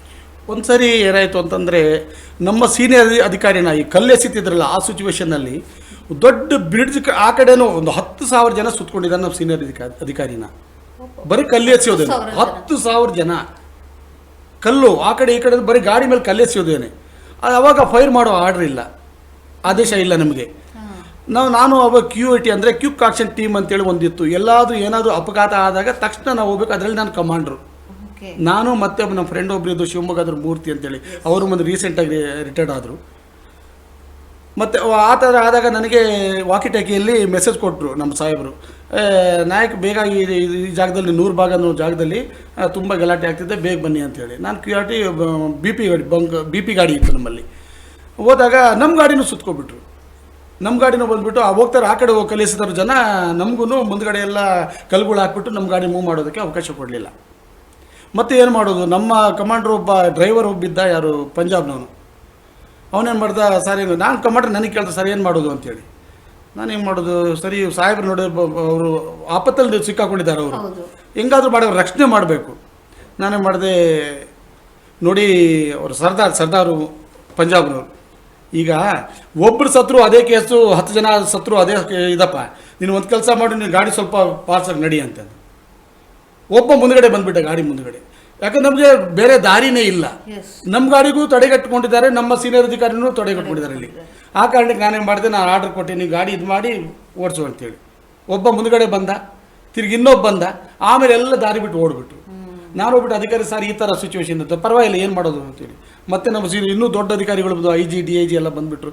ಏನಪ್ಪ ಏನಾಯಿತು, ಇದು ಹೆಂಗಾಯಿತು ಸರ್, ಈ ಥರ ಅಂತೇಳಿ. ಸರಿ ಬಿಡಿ, ನಮ್ಮ ರಕ್ಷಣೆ ಮಾಡಲೇಬೇಕಲ್ಲ, ಏನು ಮಾಡೋಕ್ಕಾಗಲ್ಲ ಅಂತ ಹೇಳ್ಬಿಟ್ಟು ನಮ್ಮನ್ನು ಇದು ಮಾಡಿದರು. ಎಸ್ ಸರ್, ನಾವು ಪ್ರತಿಯೊಂದು ವಿಚಾರದ ಬಗ್ಗೆನೂ ಮಾತಾಡ್ತೀವಿ. We feel proud of you. ಯಾಕೆ ಅಂದರೆ ನೀವು ಪಡೆದಿರ್ತಕ್ಕಂಥ ಮೆಡಲ್ಗಳು, ಈ ಮೆಡಲ್ಗಳ ಬಗ್ಗೆ ನೀವು ನಮಗೆ ಯಾವ ಸಂದರ್ಭದಲ್ಲಿ ನಿಮಗೆ ಆ ಮೆಡಲ್ಗಳು ಸಿಕ್ಕಿದಂತೆ? ಹೌದು, ಮೊದಲನೇದಾಗಿ ಸ್ವಾತಂತ್ರ್ಯದ್ದು. ಎಸ್. ಎರಡನೇದು ಕಠಿಣ ಸೇವೆ. ನಾವು ಮಾಡಿರ್ತಕ್ಕಂಥ ಕಠಿಣ ಸೇವೆ ಅಂತಂದರೆ ನಾವು ಹಾರ್ಡ್ ಡ್ಯೂಟಿ ಮಾಡಿರೋದ್ರಿಂದ ಸರ್ಕಾರ ಅದನ್ನು ಪರಿಗಣಿಸಿ, ಹೌದು ಇಷ್ಟು ವರ್ಷ ಸರ್ವಿಸ್ ಮಾಡಿದ್ದಾರೆ ಅಂದ್ಬಿಟ್ಟು ಅದೊಂದು. ನಾರ್ತ್ ಈಸ್ಟಲ್ಲಿ ನಾಗಾಲ್ಯಾಂಡು, ನಾರ್ತ್ ಈಸ್ಟ್, ಮಣಿಪುರ ಆ ಸೈಡ್ ಅದೊಂದು. ಅಂಡೋಮಾನ್ ಇದೆ, ನಮ್ಮ ಇದು ಬಿಟ್ಟು ಸಮುದ್ರ ಪಾರ್ ಮಾಡಿ ಆ ಕಡೆ ಡ್ಯೂಟಿ ಮಾಡಿದೆವು ಅಂತೇಳಿ ಅದೊಂದು 4 ಇತ್ತು ಮೇಡಮ್. ಅಂದ್ರೆ ನೀವು ಆಲ್ಮೋಸ್ಟ್ ಎಲ್ಲ ನಿಮ್ಮ ಸೇನೆಗೆ ಸೇವೆ ಸಲ್ಲಿಸೋ ಟಫ್ ಹೌದೌದು ಪಾರ್ಟ್ ಅಲ್ಲೇ. ಇಟ್ಸ್ ಯಾವುದು ಇಲ್ಲ ಜಸ್ಟ್ ಆಸ್ ಅನ್ ಆಪರೇಟಿಂಗ್ ಅಥವಾ ಏನೋ ಒಂದು ಇದ್ರಲ್ಲಿಲ್ಲ, ಎಲ್ಲ ಟಫ್ ಟಾಸ್ಕ್ ಗಳನ್ನೇ ಎದುರಿಸಿ ಬಂದಿದ್ದೀರಾ. ಅದನ್ನ ಹಿಂದಿಯಲ್ಲಿ ಹೇಳ್ತಾರೆ ಕಠಿಣ ಸೇವಾ ಪದಕ ಅಂತಾರೆ. ಕಠಿಣ ಸೇವಾ ಪದಕ ಅಂತಾರೆ. ಹಾರ್ಡ್ ಡ್ಯೂಟಿ ಮಾಡಿರೋದ್ರಿಂದ ಇವೆಲ್ಲ ನಮಗೆ ಸಿಕ್ಕಿದೆ, ಸನ್ಮಾನ ಮಾಡಿರ್ತಾರೆ. ನಿಮ್ಮ ಬಗ್ಗೆ, ಸೇನೆಯ ಬಗ್ಗೆ ಮತ್ತೆ ನಿಮ್ಮ ಸೇವೆಯ ಬಗ್ಗೆ ಎರಡನ್ನೂ ತುಂಬಾ ಚೆನ್ನಾಗಿ ನಮ್ಮ ಜೊತೆ ಹಂಚ್ಕೊಂಡ್ರಿ. ನಿಮಗೆ ಈ ಕಾರ್ಯಕ್ರಮಕ್ಕೆ ಬಂದಿದ್ದಕ್ಕೆ ಧನ್ಯವಾದ. Thank you madam. ಎಸ್, ಸ್ವಾತಂತ್ರ್ಯ ದಿನಾಚರಣೆಯ ಪ್ರಯುಕ್ತ ವೀರ ಯೋಧರೊಬ್ಬರ ಮನದಾಳದ ಮಾತು ಇದಾಗಿತ್ತು. ನಿರಂತರ ಸುದ್ದಿಗಾಗಿ ನೋಡ್ತಾ ಇರಿ ಪ್ರಜಾಶಕ್ತಿ TV. ಇದು ನಿಮ್ಮ ಧ್ವನಿ.